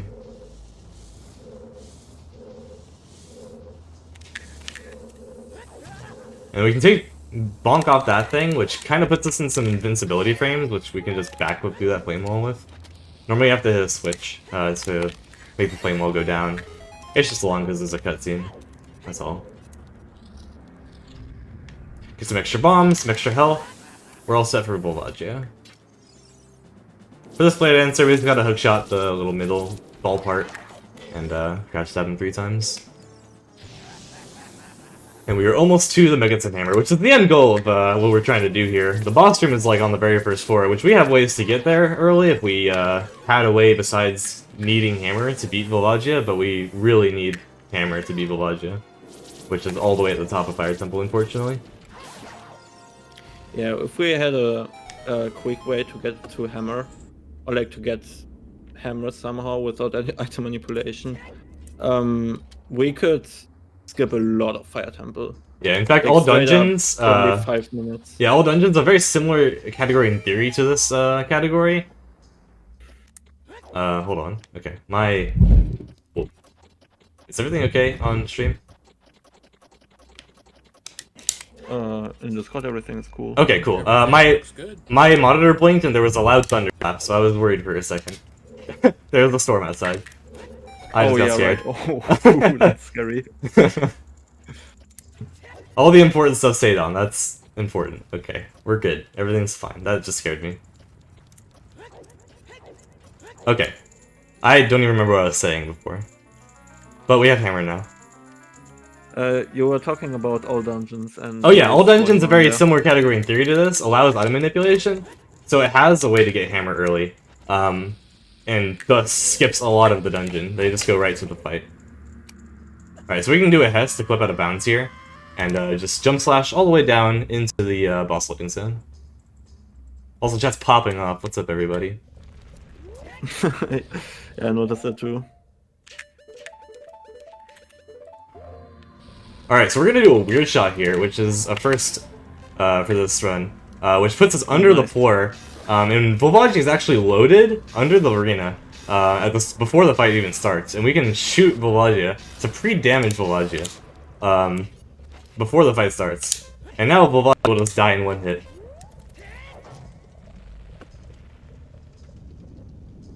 So all we have to do is simply start the fight.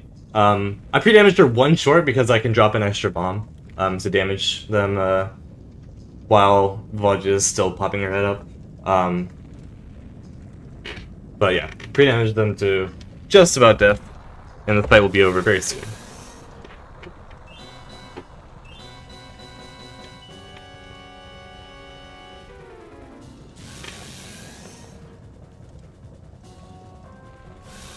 I don't know if you mentioned it already, I was like reading chat for a second, but there are actually two parts of Volvagia there that you can damage. One part that is like flying around and coming out of the holes, and the second part that you damaged just now with the bomb there, that is just under the hole, like the bottom middle hole there, that you can actually damage with bombs and with bomb juice. To damage Volvagia, as like said earlier, so she gets like eight usually times use 7 damage, right? bombs to kill Volvagia in other runs. if Oh, that's what you're 7, asking. yeah, okay. Yeah, so we just want her to damage down, and then we I'm can going to just quick stop the stun safety her, here. and yeah. And by the way, don't rush 1080. Thank you. You wanted me to tell you that. Dude, Oh, come on. thank you. This trick is frame perfect. Yeah.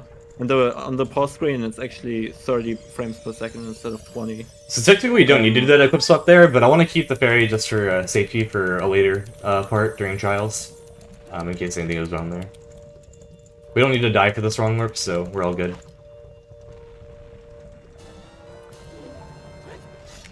Alright, so again, Ocarina Island's on the edge of the blue warp, and we're going to do a bunch of movement to get back into the boss door on the right frame.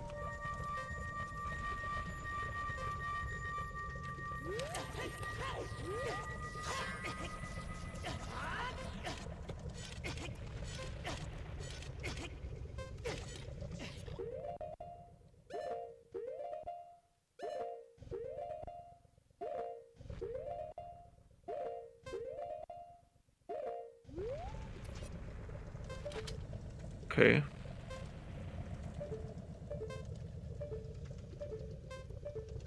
I'm a little lost. Oh my god, okay. Oh my god. It's not fine. It's fine. good. Okay. I don't really know what was happening there. The visual cue is pretty off from what it usually is. Really not sure what was happening there. I might look into that later.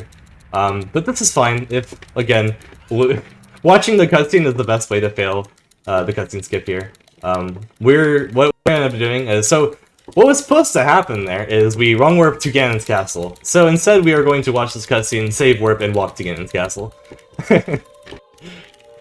Unfortunate, Yeah, so if but it's okay. you're just starting out, 1080 is actually like a quite hard trick, and I mean you can pause buffer it, but it's still finicky and stuff. So if you're just starting out, I would just suggest you to actually watch the cutscene and just go to Ganon's castle because it's really easy to do. So yeah. All right. So unfortunate, but it's okay. Yeah. Either way, we got our last medallion, and all we need is the last stone and all the trials.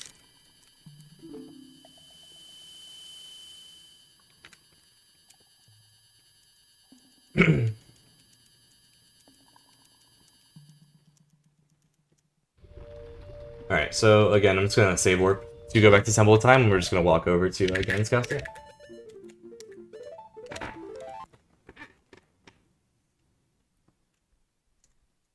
That doesn't actually lose as much time as you might think.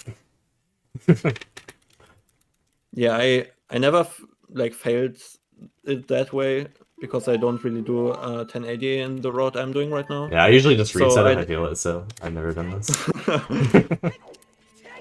Yeah, I didn't know how much time that actually loses. No, it's not a big deal. Not The too cutscene's bad. not that long, Yeah. and we just walked against castle just like in other routes.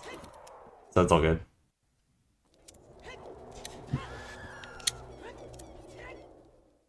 Yeah, this run is still good. You're still popping off. I don't even know what the timer's at. The timer is at 1 hour, 44 minutes, and 37, 38, 39 seconds. Alright. That's not bad. Considering, like, 2 failed cutscene skips, that's perfectly fine. Yeah. It took me like 2 weeks to beat this game when I was an adult, so I wouldn't discredit yourself.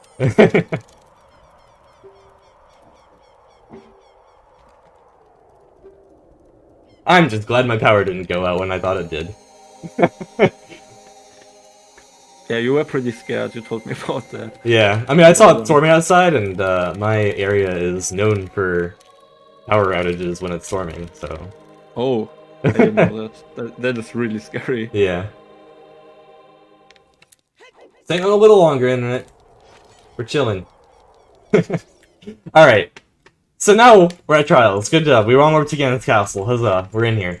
So we're gonna do a glitch called action swap here. It's pretty complicated and not worth really getting into the meaty specifics of, but in essence we're gonna hold this bow and shield damage from this Beamos and hit our stick on that same frame.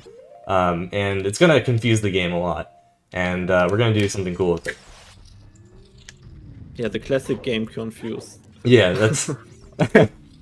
I don't really even know a good way to explain it, so that's mainly why I'm explaining it like that. I don't know either. Every time someone asks me, I'm just like, yeah, the game gets confused. It's become confused. Hello. Oh my god, this Okay. is really That scary. was dumb. But it's fine. Can this guy, like, Yeah, get away from me? That is like a really cool trick, action swap. Okay. That was very dumb. The wolf was trolling me hard there, and also action swap was trolling me hard there. So we used the stick with action swap to basically shoot fire arrows, more or less. Standard Ocarina Time stuff. So this trick is the only trick that doesn't work on N64. Yeah, the only reason it So- doesn't is because N64 can't really use sticks as a build. If they try to use sticks as a build, the game crashes. Yeah. But we can handle it actually do just action fine. swap. Yeah, we can actually do action swap, but just with other items, and not with Really? yeah, deck stick obviously. Are you serious? So Beamos can swap. You have to be a little awkwardly close to this shot thing to get it, and I thought I was close enough like twice in a row there, and I just wasn't. Yeah.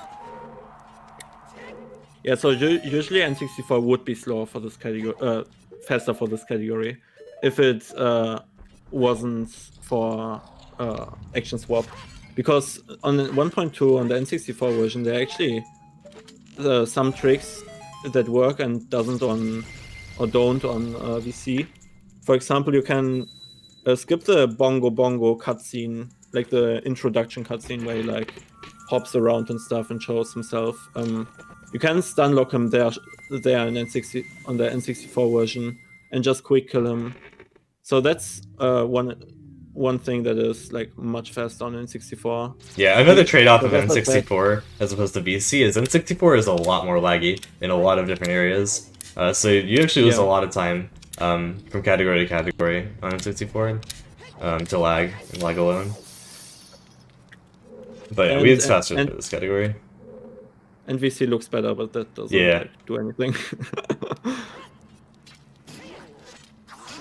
Okay, so we hookshot. Looks better. Yeah, true. So we hookshot that freezer just at the edge of the ice there, which kind of hookshots us in front of that red ice, just clips us through, and we can just finish them off with quick spins. And then we can do a neat little trick jump onto this ledge here, and we can actually just hit the switch through the red ice with hammer. Pretty neat. So that's water trial.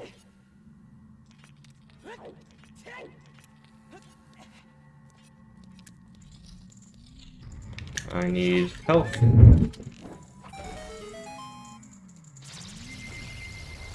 Yeah, each trial is really fast. You can do every single one in about 1 to 2 minutes. And every single one provides one trick that is like really cool. Yeah. Except Fire Trial that has 2 tricks. And also which I would sick consider movement. Pretty cool. Yeah. Alright, so those were the easy trials, as dubbed by many people. Now we are on to the hard trials. Shadow and Yeah. and Fire. Shadow Trial is like my arch enemy. I lost 2 runs on sub 2 okay. pace to that one. Dang. Yeah. Alright, so there's a big gap here. We're gonna shoot that like to get rid of him. And we're gonna do a Hess. We want this Hess specifically on the first frame we can possibly shield the damage here. So that our angle is correct. We're gonna equip hover boots. And retarget at just the right time after going across that torch and jump slash onto this platform. And then just Nice. go across this one. Do some more movement. Hit this guy with the hammer. And there's some invisible platforms here that we can roll onto. That is Shadow Trial. Yeah, that was really clean. I can never remember which pot is which. You need a lot of things from pots in this route, and I just never remember. They always change. Literally, so like for Forest and Water Trial, there's a heart and a magic in both like the 2 pots at the end of the trial, but they're literally swapped. Like there's magic in the left one on one of them, and magic in the right one on the other, and the heart in the other for both of them. So it's just very confusing. I never remember it. Okay, so this next trial is another one where Goron Tunic would be beneficial. We're on kind of low health. Yeah, we're on definitely low health here. So we're gonna have to use our fairy. I'm probably gonna equip stuff again just for safety in case I really mess up.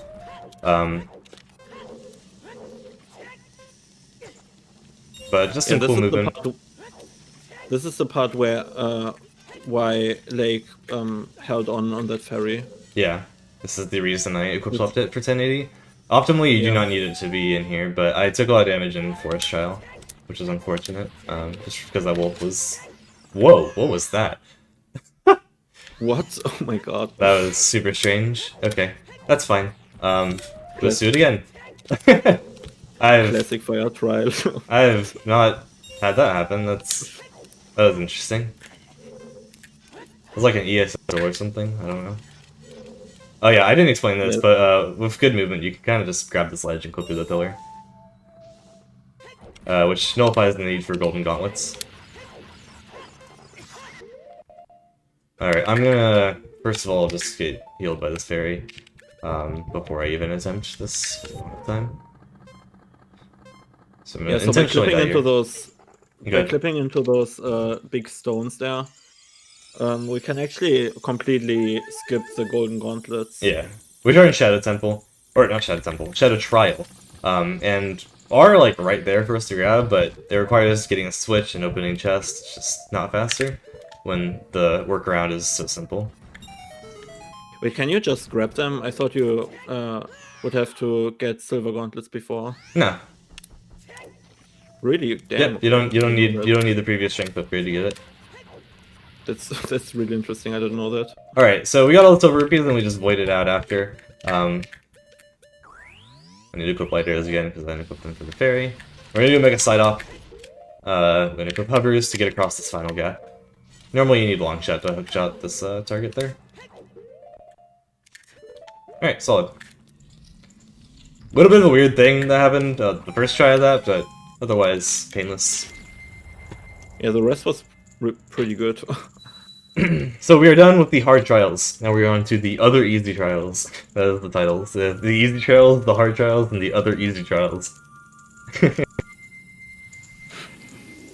So there's another Golden Gauntlets pillar that you normally need Golden Gauntlets to lift up, blocking the way to Light Trial. But we can do a little setup here with a Super Slide to clip into it.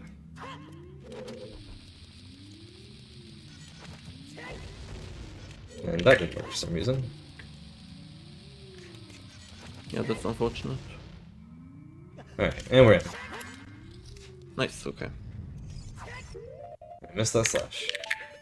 So there's just some invisible keys in this room, and an invisible big skull tool. Simple as just targeting them and hookshotting them. Yeah, this trial is has the coolest quick tag from all the trials.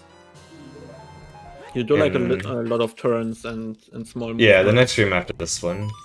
Hardest puzzle Yeah. of the world, play Zeal on the thing you have played Zeal on a lot in this game. For a key.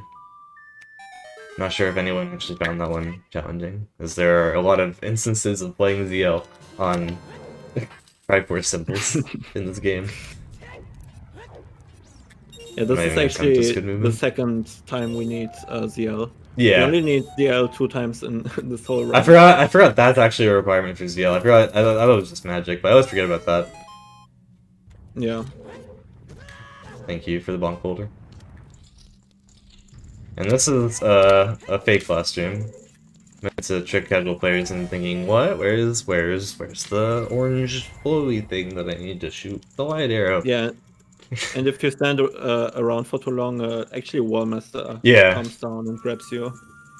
It's like horrifying. Nice little troll by the game devs there.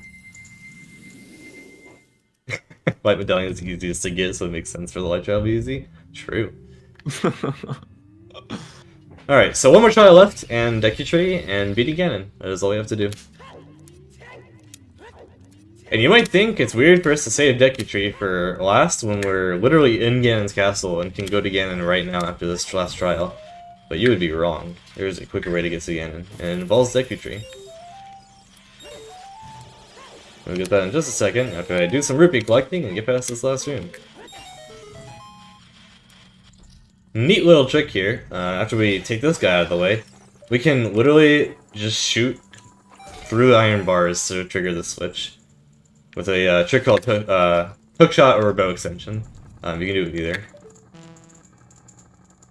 Yeah, you could usually do like a weird shot there too, but Lake's health is a little low, so it's like really, it's like pretty. It also scary to saves like do. no time and is way harder.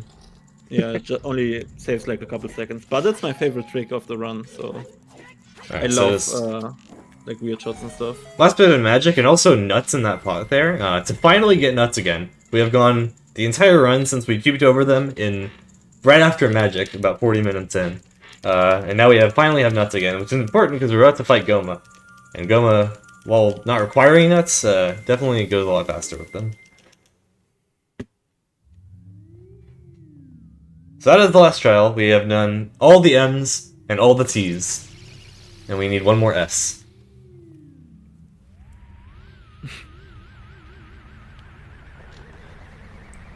Weird little tidbit about this area is we can't play warp songs in this like outer trials area, but if we just go inside this tower, we can.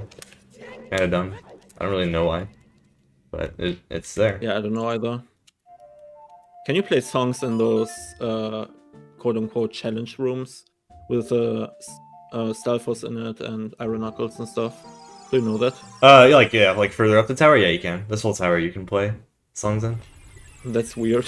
Yeah, I don't know. It's strange. Either way, we're off to Deku Tree now. We played Bolero instead of Minuet. Normally Minuet is faster, but we want to make a quick pit stop for some more bombs. I'm gonna grab a heart here just for safety as well.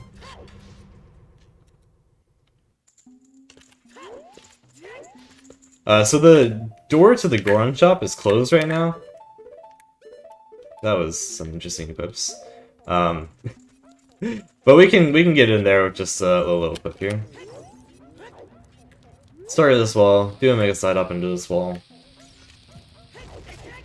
Oh yeah, and all of the Gorons are rescued now. So if you just beat Fire Temple, they are all rescued. You don't actually have to rescue them. Yeah, we don't have to talk to them. Yeah. They're all good. Alright, so now we have 20 bombs again. Pumpkin is nice and comfy. You can technically, if you like make little mistakes, you can technically get. I forgot. It's already bombed.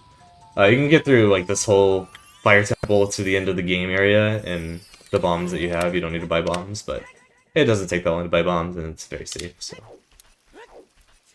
I pretty much always do it. Alright, so now we're gonna go into Deku-Tree. We're gonna come up to this little alcove here, and do a Hess with hover boots on to get on top of this wall. Oh, I thought that failed. It looked like I was going forward. Alright. So now we're on this wall here.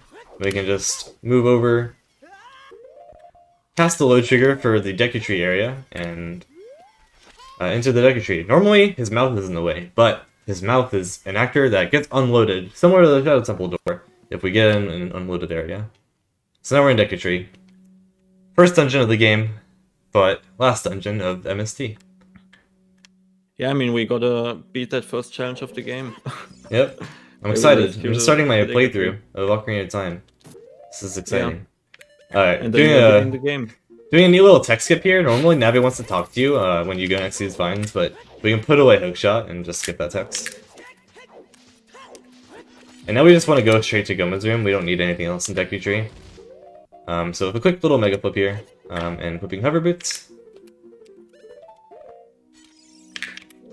We can slide up and just go straight into Goma's room.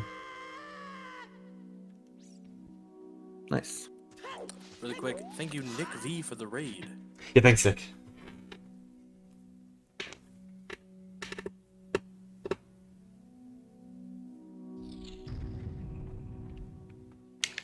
Alright, just looking at Goma to start the fight, and Goma will go down very quickly, because as the first boss of the game, she does not have a lot of health. And since we have a Master Sword, which does a lot of damage, this will go by very quickly. And she's dead.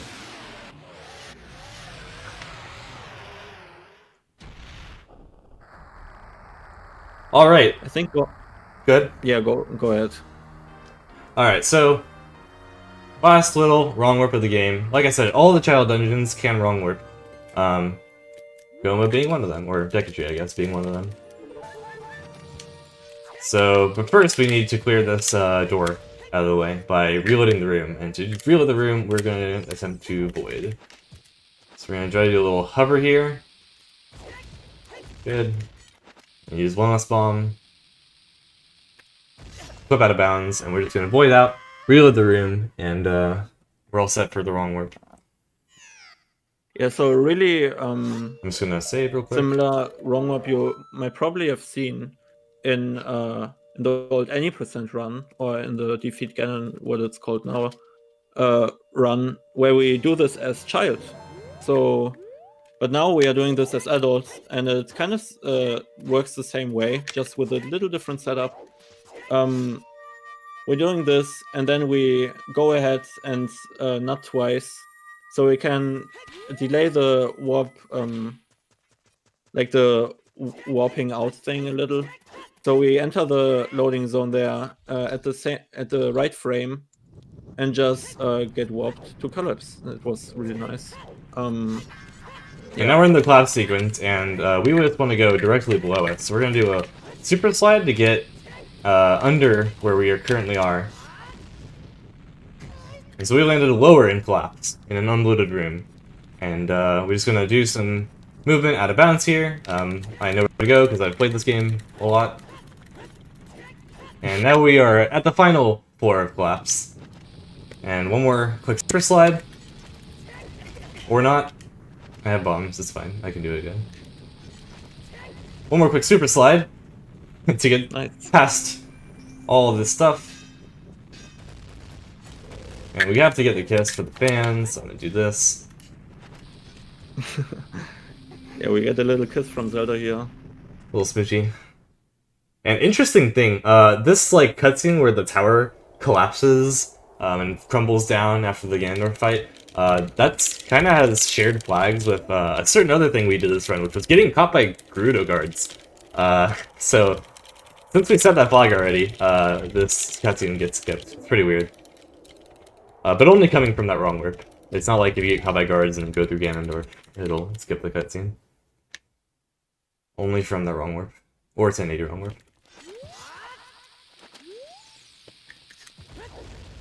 That worked.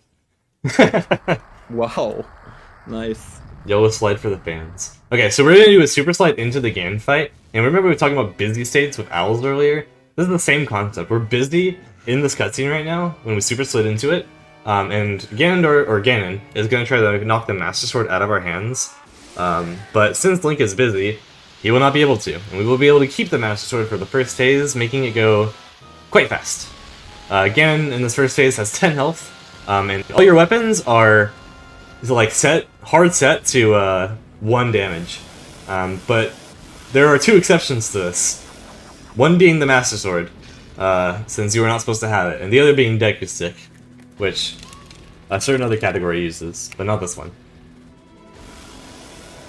So since we have Master Sword, it does 4 damage per crouch stab or jump slash.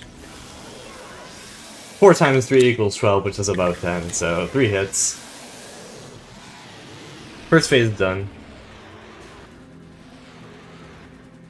Yeah, as the other bosses, Ganon is not safe from from Power getting crouch stabs, yeah. Yeah. Second phase takes a few more hits, but not too many more.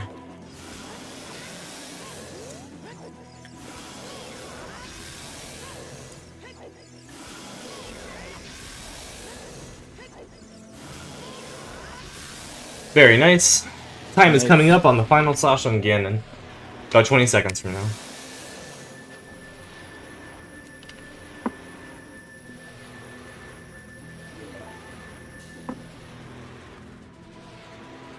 Alright, Master Sword getting charged.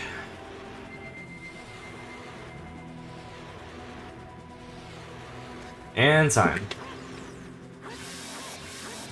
Nice. GG. Yeah, really good run. What was the time out of Good curiosity? respect. The time was 2:05:55. That was a 205? Wow. Okay. Yeah, We'll take that. really good run. Yeah, I found 2 cutscene skips, and that was like the extent of the mistakes. So I will definitely take that. Yeah, I think missing those 2 cutscenes is like 3 minutes or whatever. That's Yeah, 3 or 4 minutes getting probably. a 2 or 5 with that is like really good. I will definitely take that. Hey, we didn't know the difference. That was a great exhibition. Thank you so much. We have another exhibition. We have the glitch exhibition coming up right now. Yeah. All right. And So. we're gonna get to, you're gonna have a chance to redeem yourself. Poor miserable you. All right. So we're not gonna watch the credits for the sake of the glitch exhibition. So I'm gonna load up a practice run for this game. It is called GZ, developed mainly by Glank. Shout out to Glank. He made practice for this game a hell of a lot easier. It is astonishing how useful this tool is. So shout out to Glank. Yeah. We're in this case we're going to Definitely. use it to load up some states and to show off some glitches. So for the glitch exhibition, I wanted to just show off kind of what else Ocarina of Time has to offer, what MST doesn't give you. So to start off with, let's see, what do we have here? All right. So this is the main thing that MST kind of wishes it had, but doesn't. So I'm gonna jump into this water and press B just as I'm about to land, and shield swipe. And now you might have noticed that there is a bottle now on my B button, and this is way more broken than you might think. For those who haven't played this game, this is very misleading. Get out of here, Poe. Whatever. So why is bottle on B so broken? So I will show you. if I put hookshot on C right, let's just take another glance at my inventory. Right? We have stick, we got ocarina, we got 2 bottles here, and we got the weird egg, or the pocket egg. If I drop my bugs with my B button, and I take another look at my inventory, there is now a bottle where my ice arrows should be. So this is called weird. Reverse Bottle Adventure. It is catching or dropping with your B button, with a bottle on your B button, and it goes to a place in memory determined by what is on your C right button. And that's just because of how memory works out. Danny B actually has a really good video on RBA if you want a more in-depth look. But I just want to show off some effects of RBA here. So let me pull up the state for that. Alright, so you see how I have 0 chews, and I have a Poe on C right. Watch what happens when I drop these bugs. I now have 20 chews, and the reason for that is because bottle has a value of 20. It's like its item value 20. That's the assigned number. And Poe, the data value, I don't know the number, but the data value of Poe represents the data value in memory of your bomb chew count. How many bomb chews you have. And now when I catch them, bugs are item value 29. So now I have 29 bomb chews. So all dungeons uses this to great extent. This trick to great extent. The N64 route in particular uses this exact thing to get a lot of chews, and you can just spam them everywhere. Another quick example is for fish. My nut count is 0. Fish is designated, or the value of fish is the same as the place in memory where your nut ammo count is stored. And fairy is represented by your stick item count. So I have 29 sticks now and 20 nuts. Very, very cool. So, you can get all these ammo counts. What else can you do with RBA? So, what you can do with RBA, you see how I have Kojiro. So Kojiro is part of the adult item trade quest, which is a long trade quest, and you eventually get the big Goron sword out of it. These items have very deep values in memory. They go a lot deeper. So, like, for example, stick is like 0. So that's not very deep in memory. It's literally your first item slot. Bombs are 2. Kojiro is like 67, I think. I could be wrong on that. It's in that area. And if I drop these bugs on Kojiro, let's just take a look at my item screen so far. I have Quiver 30 and no other equipment upgrades. If I drop on Kojiro,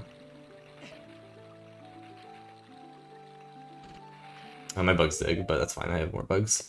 If I drop on Kojiro, I now have a bomb bag 20 where my quiver used to be, and a bomb bag 30 where my bomb bag is. So now I literally have the real bomb bag 30. My bombs can now hold 30 bombs. And this is the glitched quiver. It shows a bomb bag on there, but it's really just a quiver 20, which normally isn't possible. It's just left there in the memory. And now, more importantly, this is my normal C button bugs. I'm dropping to catch them in my real bottle. Or not my real bottle, but my B button bottle. When I catch on Kojiro with bugs, I now have a bomb bag 30, where my quiver is, so I have quiver 30, and a bomb bag 40, which is the highest upgrade. Which is super cool. You can get the biggest upgrade just by catching bugs with some random trade quest item on your inventory. So I'm just going to cheat in a different item real quick, further along the trade quest. And equip it real quick. So if I catch bugs with poacher saw, which just didn't want to be caught. Okay. Just gonna dump them out real quick. Alright, if I catch bugs with poacher saw on C, right? I now have 4 songs that I did not have before. I have Prelude of Light, Nocturne of Shadow, Serenade of Water, and Zelda's Lullaby.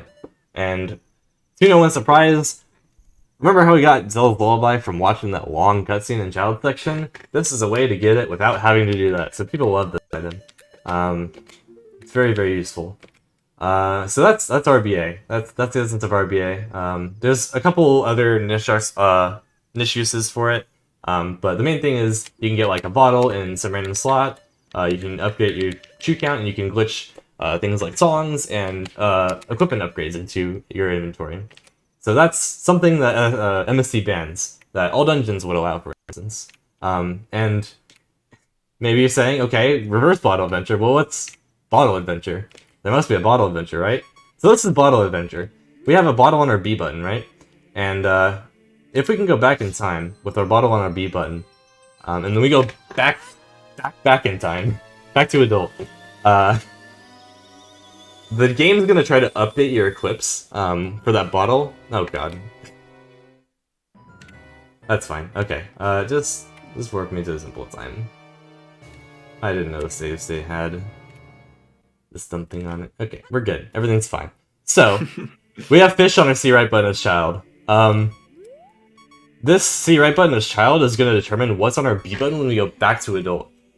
So, if you remember from earlier, our fish is designated to where the nut ammo count is in memory, and right now my nut ammo count is 17. So it's gonna try to put item value 17 on my B button, which is Megaton Hammer. And this is the way that one of the All Dungeons routes uses to get hammer early, which is very, very useful. It's a real thing. You can swing it. You just use B button. It's very nice. You can get any kind of item you want just by using the right type of memory. So that's Bottle Adventure, very useful. Also banned in... Where am I in the menu? Also banned in MST. Let's move on to something else. This is not banned in MST, but I wanted to show it off anyways. So there was a recent discovery, semi-recent. How recent was it? Was it like... Was it 2019 or was it 2020? It was the past. It was like March. Yeah, March 2020. Exodus found this glitch called Quick Put Away, or a use for the glitch called Quick Put Away. So if we have stick out, and I'll show this first. If we have stick out and we try to put it away, Link does that animation where he just puts it away, right? If we try to take damage on the same frame that we try to put the stick away, we can get this Beamos. Just buffer to the right frame. So this frame, I'm going to put away a stick, and then the Beamos is going to be 2 frames later when Link actually tries to put away the stick, and the stick's going to stay out. So I have the stick out, and if I try to put away the stick, it just kind of disappears from his hand instead of doing the normal put away animation. So again, it just disappears like that instead of like that. So that's not very useful on its own. But in combination with a different glitch called Broken Stick. So normally when you break your stick, right? Did that? I think I accidentally did something on accident. Anyways. So normally if you try to break your stick, right? It breaks and then he puts it away. So when we have Quick Put Away, and we do it, oh, I need to show the actual Broken Stick glitch first. Okay, so we can do a glitch to make our stick not get put away when we break it. So we just did a little angled gem slash there to make it break mid-air instead of just while you're sitting on the ground. And now we have this remnant of a stick. It works just like a regular decking stick, it's just shorter, and doesn't get put away when you break it, just forever out. So if we combine those two things and make this thing hit in midair with Quick Put Away, the game will instantly try to delete it from my hand. And what happens is the game essentially thinks of it as doing a gem slash with nothing in your hand. And when it tries to look at the damage value for what that is, it gets a bunch of garbled data, which translates to a lot of different damage values. One of which is freezing.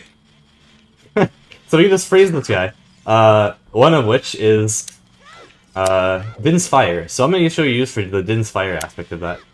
So just going to take a little bit of setup here. I want to show you the process though. So we're going to do the same glitch as we did in Trials during MST, called Action Swap, but we're going to do it with Slingshot instead. So we have Slingshot out right now instead of Bow like we did in MST. And on the same type of deal here, we're going to press stick, and now we have Action Swap. But we're not going to use it to shoot a fire arrow. we're gonna come back into Spirit Trial. And I already did part of the Spirit Trial earlier. And I cleared part of this other room. So I'm gonna equip some nuts real quick. Okay. Just so these guys don't burn my shield. Okay, so now, with Action Swap, if we light our stick and take it out of the flame, you can see it kind of like went reverse on you. It's kind of going into the ground. Definitely doesn't look right. So let's try to crouch. That's a long boy. That's a long boy, isn't it? So this stick with Action Swap, that's a big stick, some might say. So this stick is an ever-growing negative length stick. It grows every frame. So it just acts like a regular stick except negative length. So you can like hit things on that other wall. See, I just hit that guy. And remember that we still have quick put away from earlier. So this stick can be used to hit things far away with your quick put away, which is very interesting. Can you do quite a few things with it? For instance, in Forest Trial, there are these torches, right? There's a big torch up there. You can just kind of aim for it and light it all the way from over here. I love this trick. Yeah, this trick is so funny. I love it. We go over to Shadow Trial. This is like the intended way. Well, not with Big Stick, but lighting this torch is the intended way of getting through Shadow Trial. Just light this with fire arrows and walk across these, but we can just, you know, light it with Big Stick. Look at that Big Stick.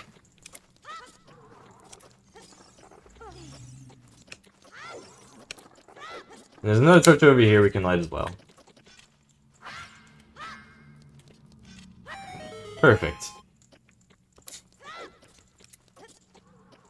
We can get down to this switch. So that's Big Stick. It's a wonderful glitch. Everyone loves Big Stick. It's great. And when combined with Quick Put Away, it is quite useful for Child Link. You can do a lot of weird things with this with Big Stick. Alright. Next thing in order. We're gonna go back to things that MST bans. So, if you've been paying attention to Ocarina of Time speedrunning in the past year or two, you might have heard there's a little something called SRM. So I just loaded a state that did that drew a chew, a slingshot seed, a boomerang, and dropped a fish on that bridge there. And then I backflipped and walked back through the trigger. That set up some memory. In a certain way that I won't get into exactly how this works, but we're gonna mess with some memory in Lost Woods after doing that. This bush, we're gonna super slide off of it and grab it. We have strength so we can grab this bush. But it unloaded while we were super sliding away from it since we changed the room, and now we are holding nothing. And holding nothing is powerful. So, since we are holding nothing, the game is trying to put these bush-like position coordinates and angle coordinates into places they don't belong. And if we use that properly, we can put those values into places that are very, very beneficial to us. So this is an example of SRM. And if we do an angle setup here, we can write a certain angle value to a place in memory that we want. And that place in memory was determined by some manipulation we did with the heap earlier. Just things in memory, just places where things are in memory, essentially. So now we have the angle 9BFC, and if we go through here and drop the bush, nothing happens, right? But let's pause the game. Check out the pause menu. Anything I'd already hear? We have a bottle here, but that's nothing. That's nothing. Oh my! What's going on here? Why is Link's tunic blue?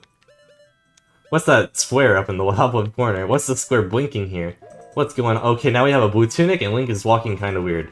So, we just did an SRM setup to put values that we wanted into where Link's equipment, specifically his tunic and his boots values, are placed. So, now we have the C tunic. For example, the Kokiri tunic is the 0 tunic, and the Goron tunic is the 1 tunic. They all have a byte of memory addressed to them. So this is the C tunic in Hex. It's like light blue, and more importantly, we have F boots, and that's why he's walking kind of funny. The special thing about these F boots is they have no gravity. So if I side hop, I will keep going. The only way to get down is to jump slash, because jump slash forces gravity on you. This is used in 100% currently. 100% actually gets this glitch and uses it to get all kinds of places pretty fast as Child Link. In combination with quite a few other things that SRM can do, but this is the only example I'm going to show of SRM. Just to show off an example of something that Ocarina of Time has in store, but a category like SRM just doesn't allow because you gotta keep things pure and something. So yeah, F-boots are fun, very broken, very cool. You just fly everywhere. Yeah, and if you get hit by anything, like by the bomb or by like enemies and stuff, you. Oh yeah, I definitely need to show that off. So if you get hit mid-air, I'm struggling to hit myself mid-air. Let me do this. If you get hit mid-air at all, you have no way to get down. So you just keep flying. I am pretty much soft lock. I hit a couple save state commands, but yeah, I'm pressing all my buttons as you can see on the input display and nothing is happening. So yeah, that's the downside of F-boots. Yeah, but also you can shield actually an explosion in air, and then you go back really fast. Yeah, there's plenty of other uses for F-boots. Test speed. Yeah. Okay, I have one more thing to show before this glitch exhibition is over. So this, I am just at the end of Gerudo Archery after getting a over 1500 score on Gerudo Archery. To set the stage a little bit, let's have a look at my inventory. I don't like the fact that there's no music. So for those who don't know, Gerudo Archery gives you a heart piece at 1000 points, and then if you do it again and get 1500 or over, you get a quiver upgrade. Right now I have a glitched quiver that's 20, which you should never have. So when the game tries to give me a quiver upgrade, it is going to do something different. So right now I should have gotten the quiver upgrade, but nothing's happening. But if you see my A button, it says it's in Japanese, so you can't really read it, but it says open. So I wonder what happens when we press open. There's a chest in this Gerudo lady's lower regions. And it has Spooky Mask in it. Yeah, of course. So this is actually used in 100% no SRM as a category to further along the child trade quest. And I can actually do this as many times as I want. This is forever stuck. Well, not forever, but until I do something specific. This is stuck in a chest. Spooky Mask. Yes, this glitch is lovingly called Ass Chest. It is great. Everyone loves Ass Chest. And with that, Yeah, and yes, what's there up? are actually version differences on what is in the chest. So Yeah, and in 64 there's fire arrows, I believe. yeah. And on GameCube there's something different too. That's like one of the only differences with GameCube and VC. GameCube and VC are actually really similar. Just the reset times are of course slower, and the saving times and and S chest. And you can that is not really used anymore. But we used to dupe our heart pieces and sculptures in Hundo NSR, which stands for No Source Requirement, where we dupe actually just heart pieces and sculptures, so we don't have to get them like normally from the source. But now we just use SRM or like Ace to just give ourselves all. Yeah, just a bunch of items. Yeah. So yeah, with that, that's all I had for the glitch exhibition. Wanted to show off some neat stuff that maybe you wouldn't have seen in MST that Ocarina has to offer. Absolutely. Well, thank you both so much for that excellent run and glitch exhibition. We loved it. We passed our goal Yay! run. That was insane. Yay! Yeah, thank you so very much for that. Yeah, absolutely. You, not you, the person behind you. Yes, you. Thank you. All right, we are going to take a quick pause, pay some bills with a Twitch ad, and when we come back, we will be getting ready for the next run in the CC block. Thanks, guys. Yeah, thanks for watching.